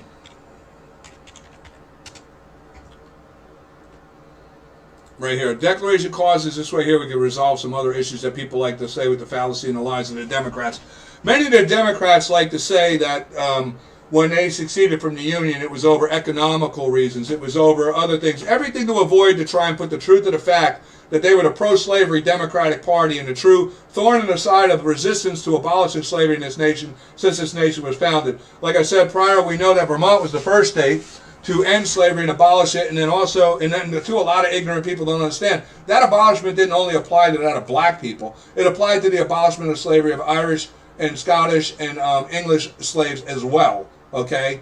The abolishment, the black people don't have a corner on the market of being the only people who are slaves. You people really capitalize on this stuff today out of ignorance, total ignorance and not knowing the truth, and clearly laziness and never doing the due diligence to find the truth. But luckily there are some people, great black Americans, who do take the time, like Ben Carson. You look at, you have Candace Owens. You have people like Williams Clarence, the comedian guy. These people have taken the time to do their due diligence, and they're great Americans here who understand the true patriotism of the real founding of the United States of America. And they're true Americans. They support the true founding and the principles of the true United States of America under the Republic for which it was founded. Thank God there are some people with intelligence out there in this country, because them together make the unified Americans who we are, that are hopefully, and I know, are going to be a part of that big 14 million who are going to save this nation and restore our republic as it was intended to be. But anyway, back to what we're talking about here. You get all these Democrats try to disassociate themselves with slavery. They'll try and tell you the Civil War was over issues of economical reasons and this and that. But let's just take a look at what the Tory Democrats stated as the reason for seceding from the Union in their acts of treason and tyranny in their attempt to overthrow the Constitutional Free Republic of the United States. Let's see what they had to say of what was their reasons. Let's look at Georgia. The people of Georgia, having dissolved their political connections with the government of the United States of America, present to their Confederates and the world causes which have led to the separation. See, their own little declaration here. They're going to tell you why. For the last 10 years, we have had a numerous and serious causes of complaint against our non-slave holding Confederate states with reference to the subject of African slavery. Look at that. Right in the first goddamn paragraph of the first few sentences, they make it clear what their cause is. Slavery. Let's move down a line here. And you keep reading, you'll find out it was a lot more. They verify slavery. Okay, Mississippi. A declaration of immediate cause which induces and justifies the succession of the state of Mississippi from the federal union, meaning they're a Tory-controlled state, in which in that time they were too. There's a little bit of history which we'll get on a basis in the future about. I might have to do another video about them with what was known as I can't remember it right now, but anyway, I don't want to get off track. And the momentous steps which our state has taken of dissolving its connection with the government of which we so long formed a part, it is but just that we should declare the prominent reasons which have induced our course, right? So now they're going to tell you why Mississippi succeeded from the Union and caused a civil war in their treasonous tyrannical act of an attempt to overthrow the Constitutional Free United States of America. Our position is thoroughly identified with the institution of slavery. It's right there. Right? You see? So don't buy the lies from these Democrats that the Civil War was over some economical reason and had nothing to do with slavery. It's a goddamn lie.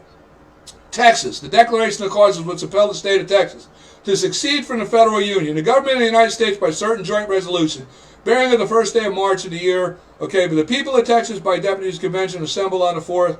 Texas abandons her separate and national existence and consent to becoming the Confederate Union to promote her welfare. Now, see, this is something you need to understand.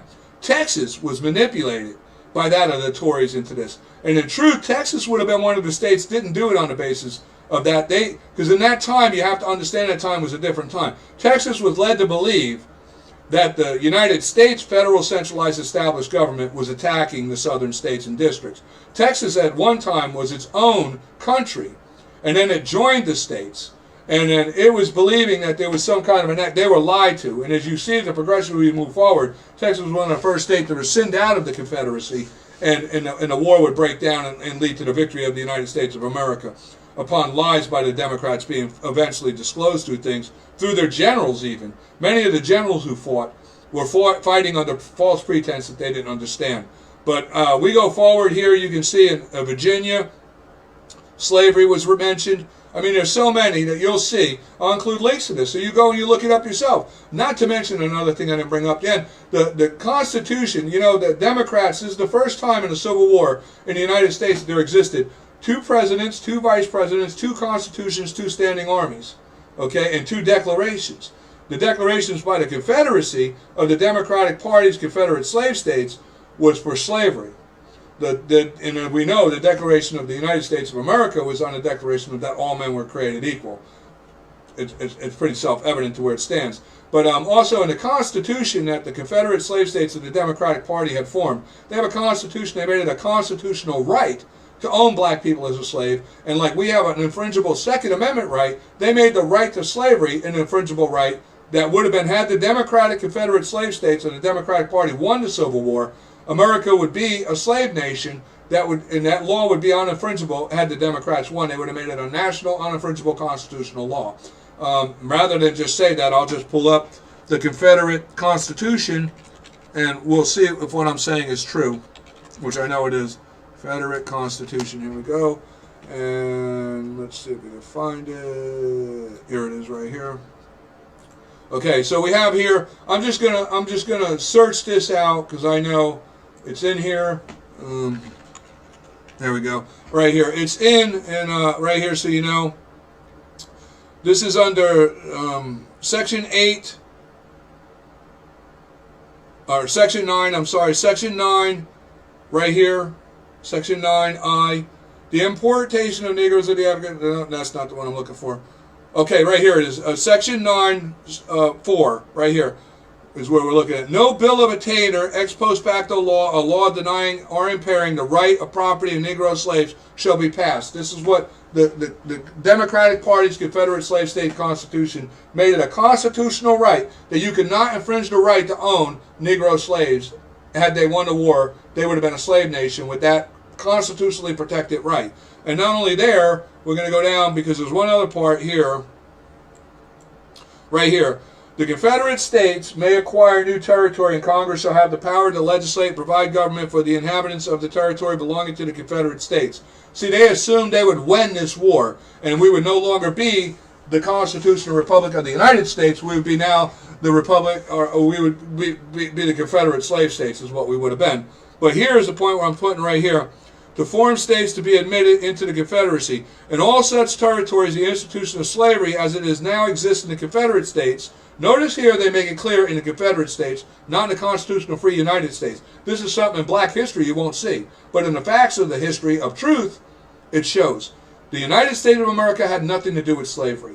And like you got these idiots now with reparations, what have you. Look, you want reparations? Go after the Democratic Party. You want reparations? Go after the Islamic Muslims. Because they're the ones who started the black African slave trade in 640 AD. Or go after Great Britain. The United States of America was what ended slavery here, okay? Get real. Wake up, read the goddamn history, check the facts, stop believing these lying Democrats. But anyway, in such territory, the institution of Negro slavery as it now exists in the Confederate States shall be recognized and protected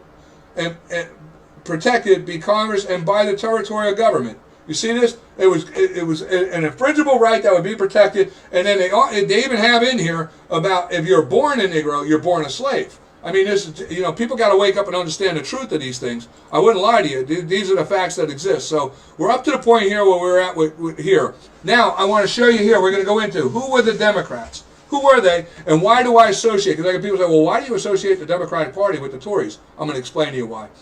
There was a German artist who designed for them their uniforms and their flag, of which, I don't know if it says in here in the beginning, whatever. He was a German artist, he designed it. This was the first flag he designed.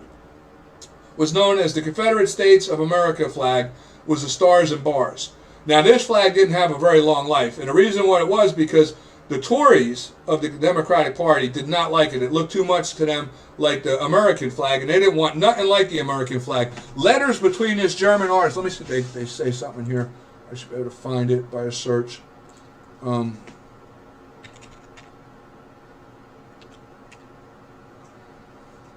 German artist who designed the Confederate flag. Let's see if we can find. Yeah, I was right here. So look here. Nikolai Marchal. He's mentioned in other videos. I knew who he was. I just wanted to show you guys. Nikolai Marchal was the guy who designed the uniforms and the flag for the Democratic Confederate slave states. Which where we're at now. I just lost place where I'm at. Okay, we're gonna go up here. Okay, so then they had the stars and the bars. Now this flag, with letters between Jefferson Davis and many of the head Tories of the Democratic Party's Confederate slave states at that time, make it clear to Marchal that they don't want that flag. They don't want nothing that looks like. They make it very clear what they want. They want a flag because they were trying to bring and attract in either France and Great Britain to allied with them in the Civil War to help them overthrow the Constitutional Republic of the Free United States. They were trying to get Great Britain to come and allied with them. Mind you, that Great Britain did ally and assist them in that war.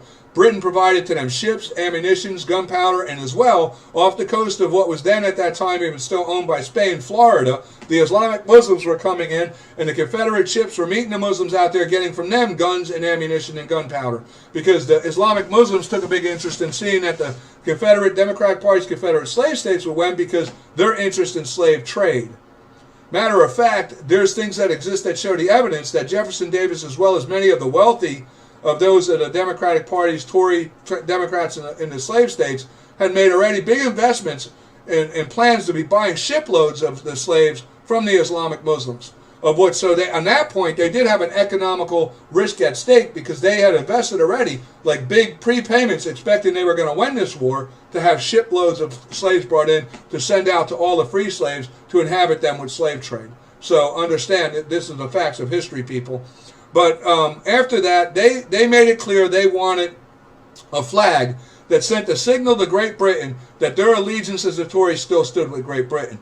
Now, when you see this here, is that right here is designed by Nicholas Marchal as well. I should have just went down. I would have seen it, right? The second national flag of the Confederate States of America. So understand, the idea that this was a battle flag was whitewashed information that was done in 1915 by Woodrow Wilson. That's a lie. This was not a battle flag. It was the national flag is what it says right here. The second national flag after the stars and bars.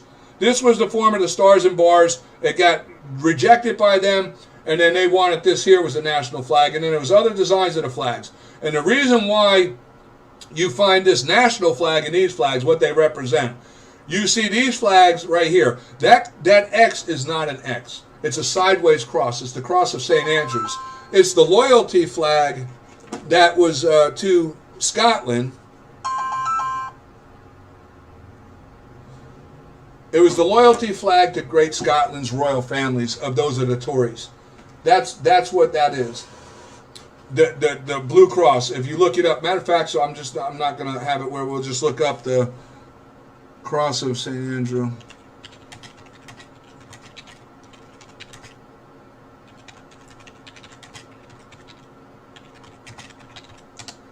See if we can find it here. The saltire of that right here.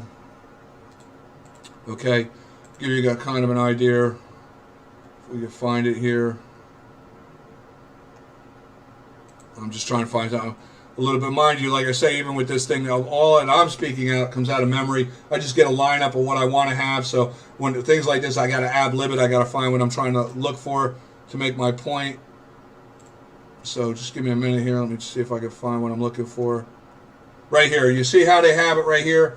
This is about the St. Andrew's cross, and you'll see it's mentioned in the Confederate flag here, and that's what that represents. And these were loyalty flags to Ireland, England, Great Britain. You understand that? You'll see this. I'll include a link to that there. We'll leave that up so that we can continue on with it. And you can get an idea of what I'm talking about here.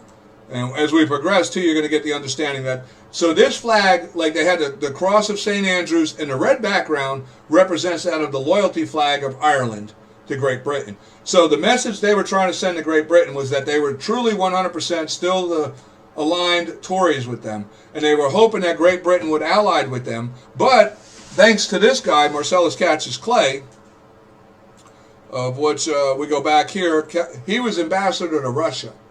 And this is the thing that people don't even understand. Today, you notice, like the Republicans, we're not allied with Russia, so much to say, but Russia is a nationalist nation, and we've always had a nationalist alliance with Russia on the basis of nationalism. Even in the Revolutionary War, Russia was allied with the Patriot Americans. In the Civil War as well, through negotiations done with Marcellus Cassius Clay as ambassador to Russia, Russia became allied with that of the Patriot Americans of the United States of America. They informed Great Britain and France that if you go and because once the Tories had sent the message out, and they had this flag now flying, Great Britain recognized that, okay, the Tories are still loyal to Great Britain, and there would be the opportunity for Great Britain to come in and maybe overthrow us, right? Now, mind you, we have to stump back here. I missed something very important about the War of 1812.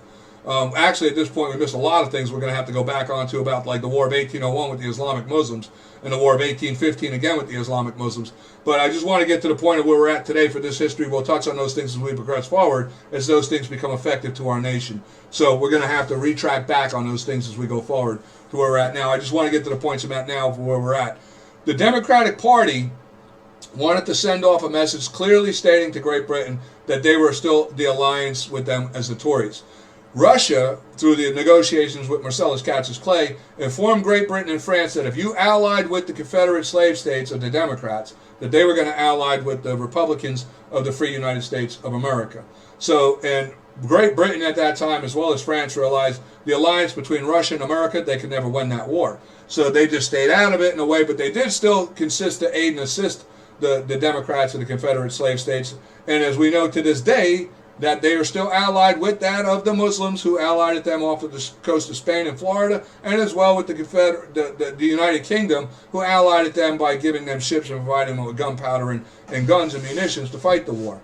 Though they never actually came and fought with them, they did aid and assist them. And there's retributions that were brought up about that with the United States against Great Britain because it was in violation of some of the peace treaties we have with them. And those things were addressed later on after the war. Do your due diligence on those things, you'll see them. But understand that we proved already, I hope you see by the declarations of succeeding, that the issue was slavery. At this point, understand, the Democratic Party is the Confederate slave states. They're who founded the Confederate slave states, and they're who caused the Civil War on a pro-slavery movement because they wanted to keep slavery. They attempted, by a treasonous act of tyrannical declaration of war against the Constitutional Republic of the United States of America. They tried to overthrow our country. They were traitors and treasonous traitors within. As we progress forward, we find that if you wanted to know, like you get these people today, they try to say that the Confederate flag represents Southern heritage. Look, that's a lie. That, again, is another whitewashed lie by Woodrow Wilson established in 1915. Because up till 1915, there existed no Confederate monuments in this country. There was none of this history, even it wasn't even mentioned ever about North and South. And prior to 1915, it was always known as the war against the pro-slavery Democrats and the abolitionist Republicans. It was never an issue of North and South, is what they try to say. These were just territorial areas where, in the southern farming districts, is where the majority of the Tory Democrats existed. The northern colonies, but as you see too, as I state here, by the time of when we get to the Civil War, which I'm trying to just find something here, just back with the national state views. Where did it go? Just give me 1 second, people. Boom, here it goes. Okay, when you look here, understand North and South, they say, right? Watch this here when it gets up to 1861. Just watch. Here you go, 1821. 1837, 1846, right? 1846, 1858, boom, 1861. Look, north, east, west, it's all over. You see, it wasn't a north and south issue. Just that they were in the southern hemisphere is where it is, where the slavery was. But, you know, it was we had territory of free states and territories all across the east, north, and the southern north as well, because you see down all the way south to California, and the southern deepest part of the west was free territories. Look, see it right here. See it all appearing right there. So I mean, understand that prior it was never mentioned about north. I mean, there was a southern hemisphere or whatever, southern farming districts and stuff like that. But the war was not depicted as a north and south war. That started with Woodrow Wilson's whitewashing of our history, in an attempt to hide that it was a Democratic-Republican war, and an attempt to mask who the Democrats really were. And it was Woodrow Wilson who started that whitewashing of our history in 1915. But I just wanted to make that point clear. So here we are back to this point here. If you wanted to know how the British Tory Loyalist Democratic Party of the Confederate slave states treated that of true Southern Americans, you can go back and see how they treated them by looking at what was known as the Great Hanging of Gainesville, Texas. Okay, this took place in 1864. And if you were a Southern American loyal to the Constitutional Republic of the United States, and the Tory Democrats found out about it, they would hang you. They would hang you. There was it didn't matter if you were Northern or Southern, they would hang you. And here is an example of an event that took place of how inhumane these people were, the Tory Democrats. They hung 50, near 51, it says 41, but there was over 50 in truth when you do your due diligence. They hung them in the trees as a warning to any Southern American that had an alliance to that of the Constitutional Republic of the United States, that they would hang you. And mind you, if you do your due diligence on the hanging of the Great Hanging in Gainesville, Texas, you're going to find out after they hung these men, they went out to their homes, killed their wives and children, and burned their homes to the ground. They were just as humane as that of the British were during the Revolutionary War with the killing of women and children. They had no humanity in them whatsoever. If you remember during the Revolutionary War, when they would come upon a town, if they found out, the British found out that that town had harbored anybody of the Patriot Americans or gave food or any assistance or aid to them, if there was a church in that town, they would lock them in the church and burn the church down with them in alive. That's how inhumane these people were in that time. It was just disgraceful what we recognize in the true inhumanity of these people. And that obviously that inhumanity from the time of the Revolutionary War extended all the way to the time now of the Civil War, as you can see by the acts of the Great Hanging in Gainesville, Texas. And mind you, they did this purging across all states as they went through the southern states with that of true Southern Americans. So if you think that flag represents anything of Southern American heritage, you're a goddamn ignorant idiot who obviously didn't do your due diligence. And you don't even realize that the whole thing of that the Confederate flag is something of America and a Southern is all propagated by that of the Democrats. Do you idiots not? I see so many Republicans there. They say, oh, the Confederate flag, you're a Republican, you can't fly that flag. The enemies of the Republicans were the goddamn Democrats. The Confederate slave states flag is a goddamn Democratic Party flag of the British Tory Democrats. What the hell is wrong with people? I can't believe how ignorant people are that they do these things without even knowing they're doing. They just go ahead like, yeah, I'm a Confederate. I got that. And it's so stupid you don't even know the history of the American. You don't realize the Democrats love it when they see a Republican flying that flag, because that just shows them how ignorant of an American that one American is. You got to be an ignorant fool if you're an American and you love this country, you love the true founding principles of the United States of America, and any military, police officer, any American who loves the Constitution, any military takes an oath to that Constitution, and you're an idiot. You're a goddamn idiot. You need to really do your due diligence and study the facts of truth, because this is what they did, the true Southern Americans. It was not a matter of any American. They hated Americans. The Democratic Confederacy was nothing to do with America. It was a treasonous establishment of an organization that formed its own nation, elected its own president, Jefferson Davis, formed its own military, flew its own flag, drafted its own constitution in an attempt to overthrow the Constitutional Republic of the United States of America. They were treasonous traitors within, and they remain treasonous traitors within. And they still are the same treasonous traitors within, with the same alliances to the very same people throughout all the time we're talking about. You got to wake up and face reality. This delusional fantasy of buying into the Democratic whitewash propagated history is just idiocy. I have family members I know argue with me about this, and I look at them and I think back when I was a child, they were a part of the inspiration to the things I learned and my passion for American history, and I realized back then I had respect for them for doing it. And I look at them now and I think, what a goddamn idiot you are to think that the Confederate flag today, and I look back and I say, I thought they knew. I thought they knew. But I find out, no, I got very ignorant people even among my own family that, were inspirational to me as a child. One is my own brother. And it's like, it hits me in the gut like, oh, really?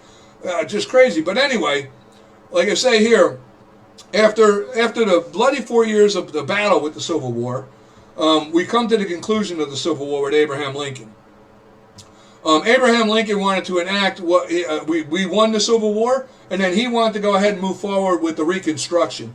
Now, Lincoln's goal, like I said, we look at the great saying. Lincoln had the poem that he made this statement of, a house divided against itself can't stand. Either things are going to become all of one thing or all of the other, but they cannot persist as both, right? That's not verbatim. You could look up in speech you want the verbatim of it. I'm letting you know right now I didn't say that verbatim. I'm just going off memory of understanding the gist of what he was saying. Now, Lincoln's goal after winning the Civil War was to abolish the Democratic Party.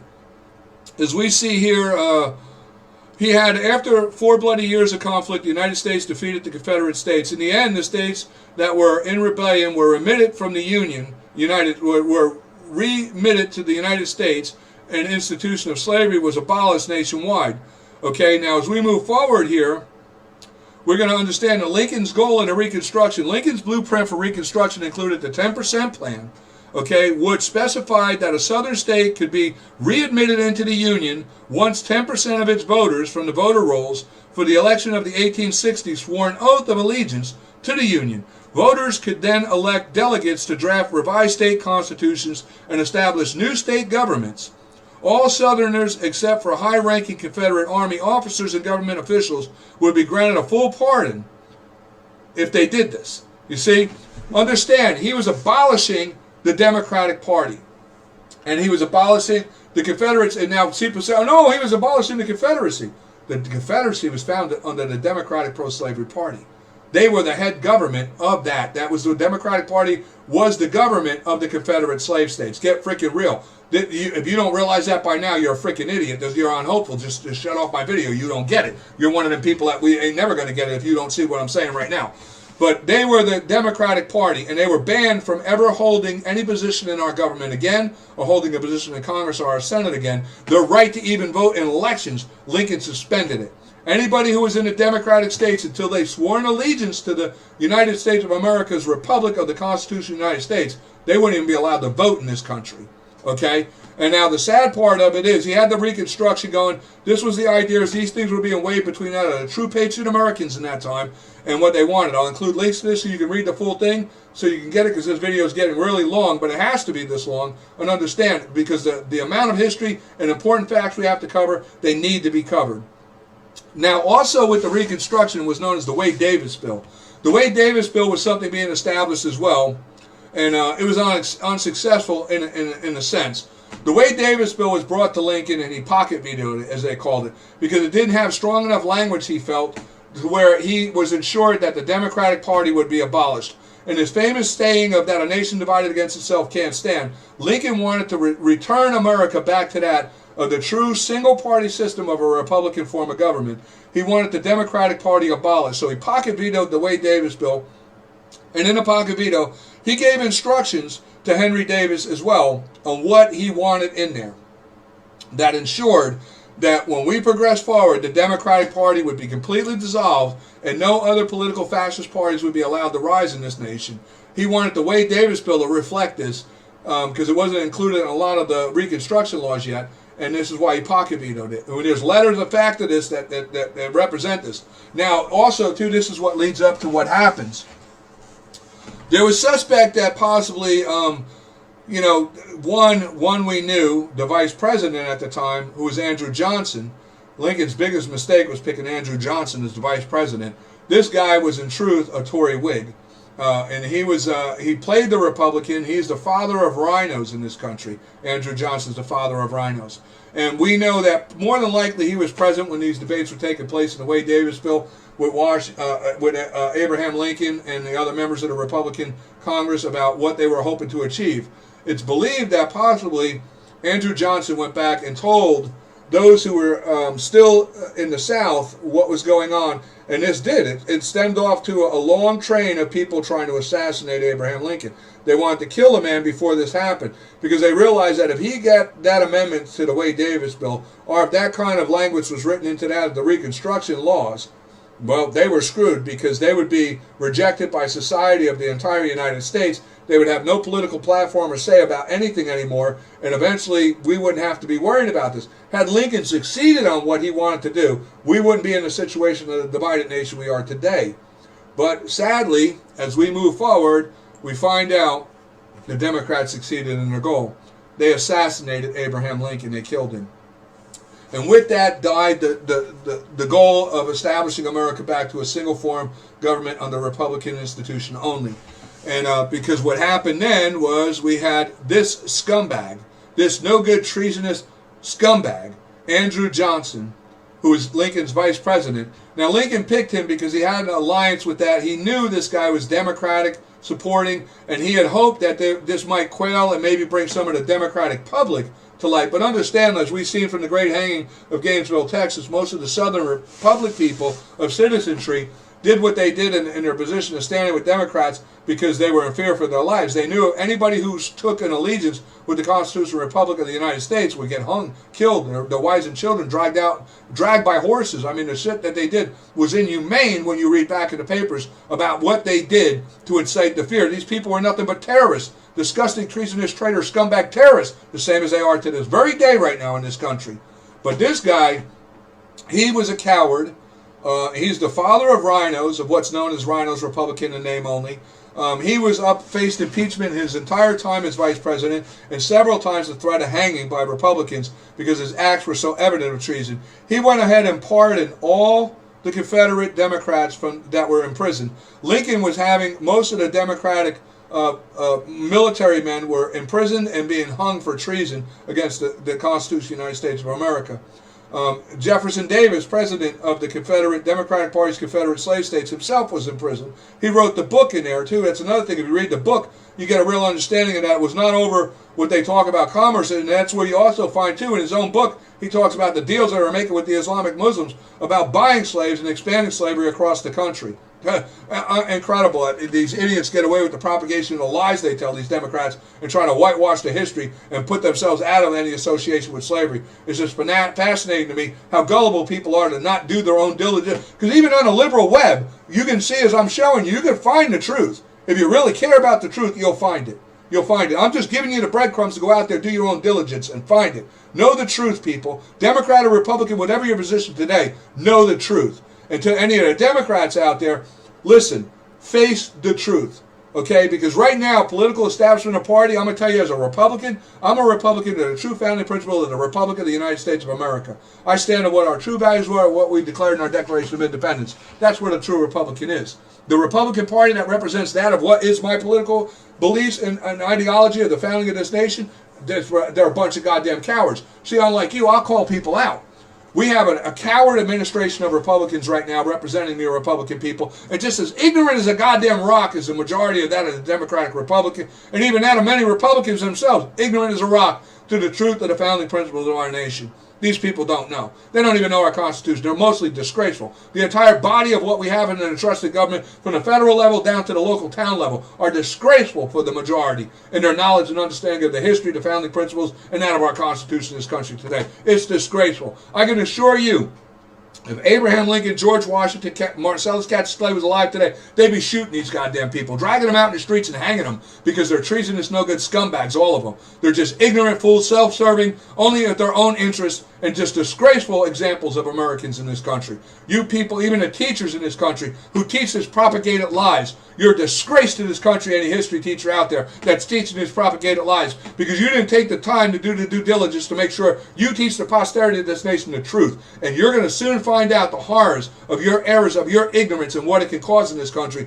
should things come to a head that lead to a civil uprising in this nation, to another civil war. It will be your goddamn fault, and the blood of it will be on your hands for your own goddamn disgraceful ignorance. Just disgraceful. All of you people are disgraceful that don't know what I'm talking about. Just disgraceful. But Andrew Johnson is the father of rhinos. This man, he pardoned all the Confederate Democrats that were in prison. He let them go. He allowed the Democratic Party to reassemble its Congress and its House of Senate representation in our House and Congress. And he allowed them back in the government. And he gave back to all the Democratic Party members of citizenry the right to vote, though they did have to take an allegiance clause to the United States. It was nothing of what Lincoln intended. It was just shameful. As we like here, I got the whole story, I'll include that, where he pardoned all the ex-Confederates.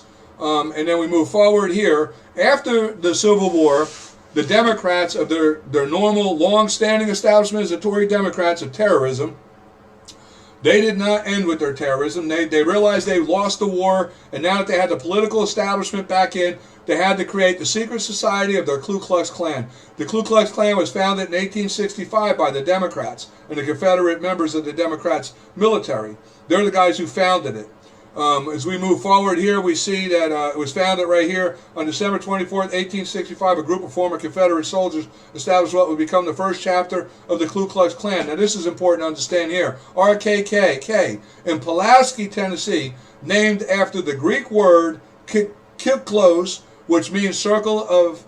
The KKK was devoted to white supremacy and ending Reconstruction in the South. So the Democrats, as you know, were opposed to all the Reconstruction. They opposed the 13th, 14th, and 15th Amendment of the Constitution that was pushed forward and passed by a majority of that of the true constitutional Republicans of this nation. And that made up a majority of that of both white and black free Americans. Most people don't understand that by the time even at this point, there was the majority of blacks actually in America by 1861 were free Americans in the free states. Then it was a massive amount, near 50% of what existed as black Americans in this country. Near 50% were still slaves within the Tory Democrats controlled areas where they were the majority of slaveholders. But in the Revolutionary War, as we said, it was free blacks then even that fought in the Revolutionary War. There was regiments as well of free blacks who fought in the Civil War, many of them highly decorated and recognized for the heroism and their role in taking part to establish the constitutional free republic. In the sake of that, for Black History Month that's going on right now, you should look into that and realize that as well, that many of those blacks who fought in the Civil War so that all men could be free in this country didn't fight for you idiots to act the fool you are today with your friggin' liberations and idiocy and stupidity of ignorance about slavery in this country today. I imagine many of those men who gave their life right now are rolling over in their grave looking at the ignorancy of the black Americans today for the majority within the Democratic controlled districts right now. And even with that, though, you really can't be mad at these people. The Democrats control those districts, and the education in those systems of schools are more like prison prep schools than they are for anything of education. So, and remind you, the illiteracy rate, and that's why I do the videos now. I used to do a lot of posting and large comments and things, and I realized that the illiteracy rate among the Democratic-controlled ghetto districts, and they can't read. So these videos, I'm hoping, reach those districts and those are the people who are illiterate and understand. that you've been deprived of proper education, not by Republicans, but by the Democrats who control, because what we're talking about right now, and what you're seeing right now is the truth, I'm telling you. And the very Democrats then are still Democrats to this day, and their interest is in keeping you ignorant, uneducated, and unaware, and the truth they're telling you is lies. And I hope by the facts of here, if you find somebody literate that can help you verify and fact check these things, that you will wake up yourself to the truth to understand what fools you've been being played for now in the last 60 years by these Democrats and the Democratic Party, the true Democrats. I just hope to wake people up. That's my goal. But the Ku Klux Klan would go on, and we would see with them, we're going to leave off here because the video's getting long, but we're going to end off with the Democrats forming the Ku Klux Klan after the conclusion of the Civil War, when we realized that the Democratic Confederate slave states had lost the Civil War, and we've seen the events that wound up where they continued on, and we wound up continuing as a two-party system because of the Rhino Andrew Johnson, who actually reinstated them back in, which kept the two-party system alive, and how the Confederate Democrats continued forward with their forming of terrorist organizations with the Ku Klux Klan. We're going to pick up at this point when I come back and also touch on some of the things we missed in the next video. But like I say, that's where we're going to conclude today. We're going to conclude with 1865 and the forming of the Ku Klux Klan by the Democratic Confederate slave states.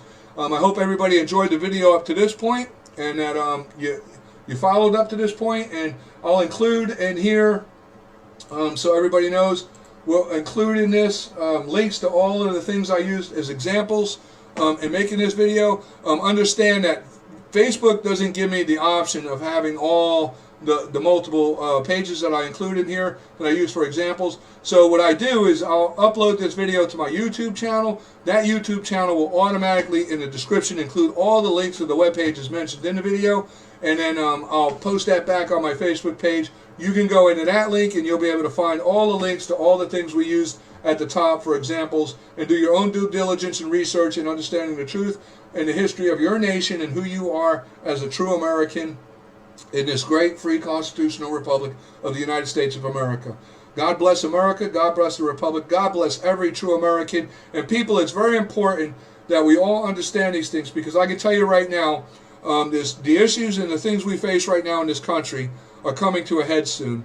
There's massive amounts of Americans across the nation are unifying, of all illegal immigrants, that of white, black, red, you name it. All Americans are unifying in a movement of recognizing the threat to our freedom and liberty right now. We're also realizing the shattering of hope it is to the world around us, of so many who see America as a beacon of light. The true constitutional Americans of this nation, that include a massive majority of that of our own military, our own National Guard, and that of our large, massive LEO law enforcement across this nation, to include many, and the majority of that of most law enforcement, police officers, state police, and sheriffs, are all on board with that of the true American people. And I understand, and I'm telling you in all honesty, the true American people, the patriot Americans, are working on what they can do to restore our republic as it was intended. We are not going to stand for the Democrats getting away with what they've done. We will be progressing forward. Trump's situation right now, from my understanding, I'll end this with saying, I questioned Trump a lot, and I was very angry about him walking away, handing the nation over to the Democrats, and allowing for this transition of power like it happened, knowing under the criminal conditions it happened under. I still to this day don't understand why he did that, but I'm starting to be fed information about things that we have to understand. There's a lot more to this, to where we can do this in a way where hopefully it's never going to be anything like it was in the Civil War. Do you know the Civil War, where we left off on, was one of the most bloodiest, horrifying wars in the history of our nation. It claimed more lives than any war, and mostly of all wars even combined. The Civil War had more casualties than that of the War of the Revolutionary War, the War of 1801, the War of 1812, and the War of 1815 combined. It was a horrible war that was at the expense of literally more lives of Americans than any in our history. And we don't want that repeated. So understand, though it seems hopeless right now and our republic has been lost, it's not. It's just that the American people are taking a very, as the founders of our nation did, a very, very careful measure of process to ensure that we do this in the most best way that secures for our posterity forward the best possible safeguards to ensure that such a thing like this never happens again. And Donald Trump will take an important role and play in that, I believe, and I reserve my judgment in full on that until I see, because I still have my things of which I question, and I'm not being, information right now is relaying very slowly, because the process of it is a whole different beast of what it was prior. Not really, that's how we've been communicating for actually the last 8 years, but anyway, it is what it is, and I'm just going to assure you America is safe, our republic is safe, things are about to be restored soon enough, and there's no need to be concerned. We are progressing forward with great results, and soon the treasonous, no good scumbags of the criminal element of this nation are going to be brought to justice. And as I say, these videos would be wise for anybody who's a part of that, that's ignorantly a part of it. You'd be wise to follow these videos, do your due diligence, wake up and start your process of correction and join with the right side of it if you're anything of a true American in any kind of nature or sense within yourself. Because if not, and you continue on a trend, those who are treasonous acting will be made an example of, it's my understanding, to an extent that will ensure that nobody would ever want to make that mistake again. So with that said, everybody, thank you again for watching my video, and I hope you enjoyed it, and I'll inform everybody again on the next video. Again, as I said, this video will be uploaded to my YouTube. We'll have the links of everything that was used at the top so that you can follow it. Thank you all for watching my video. If you liked it, hit like below.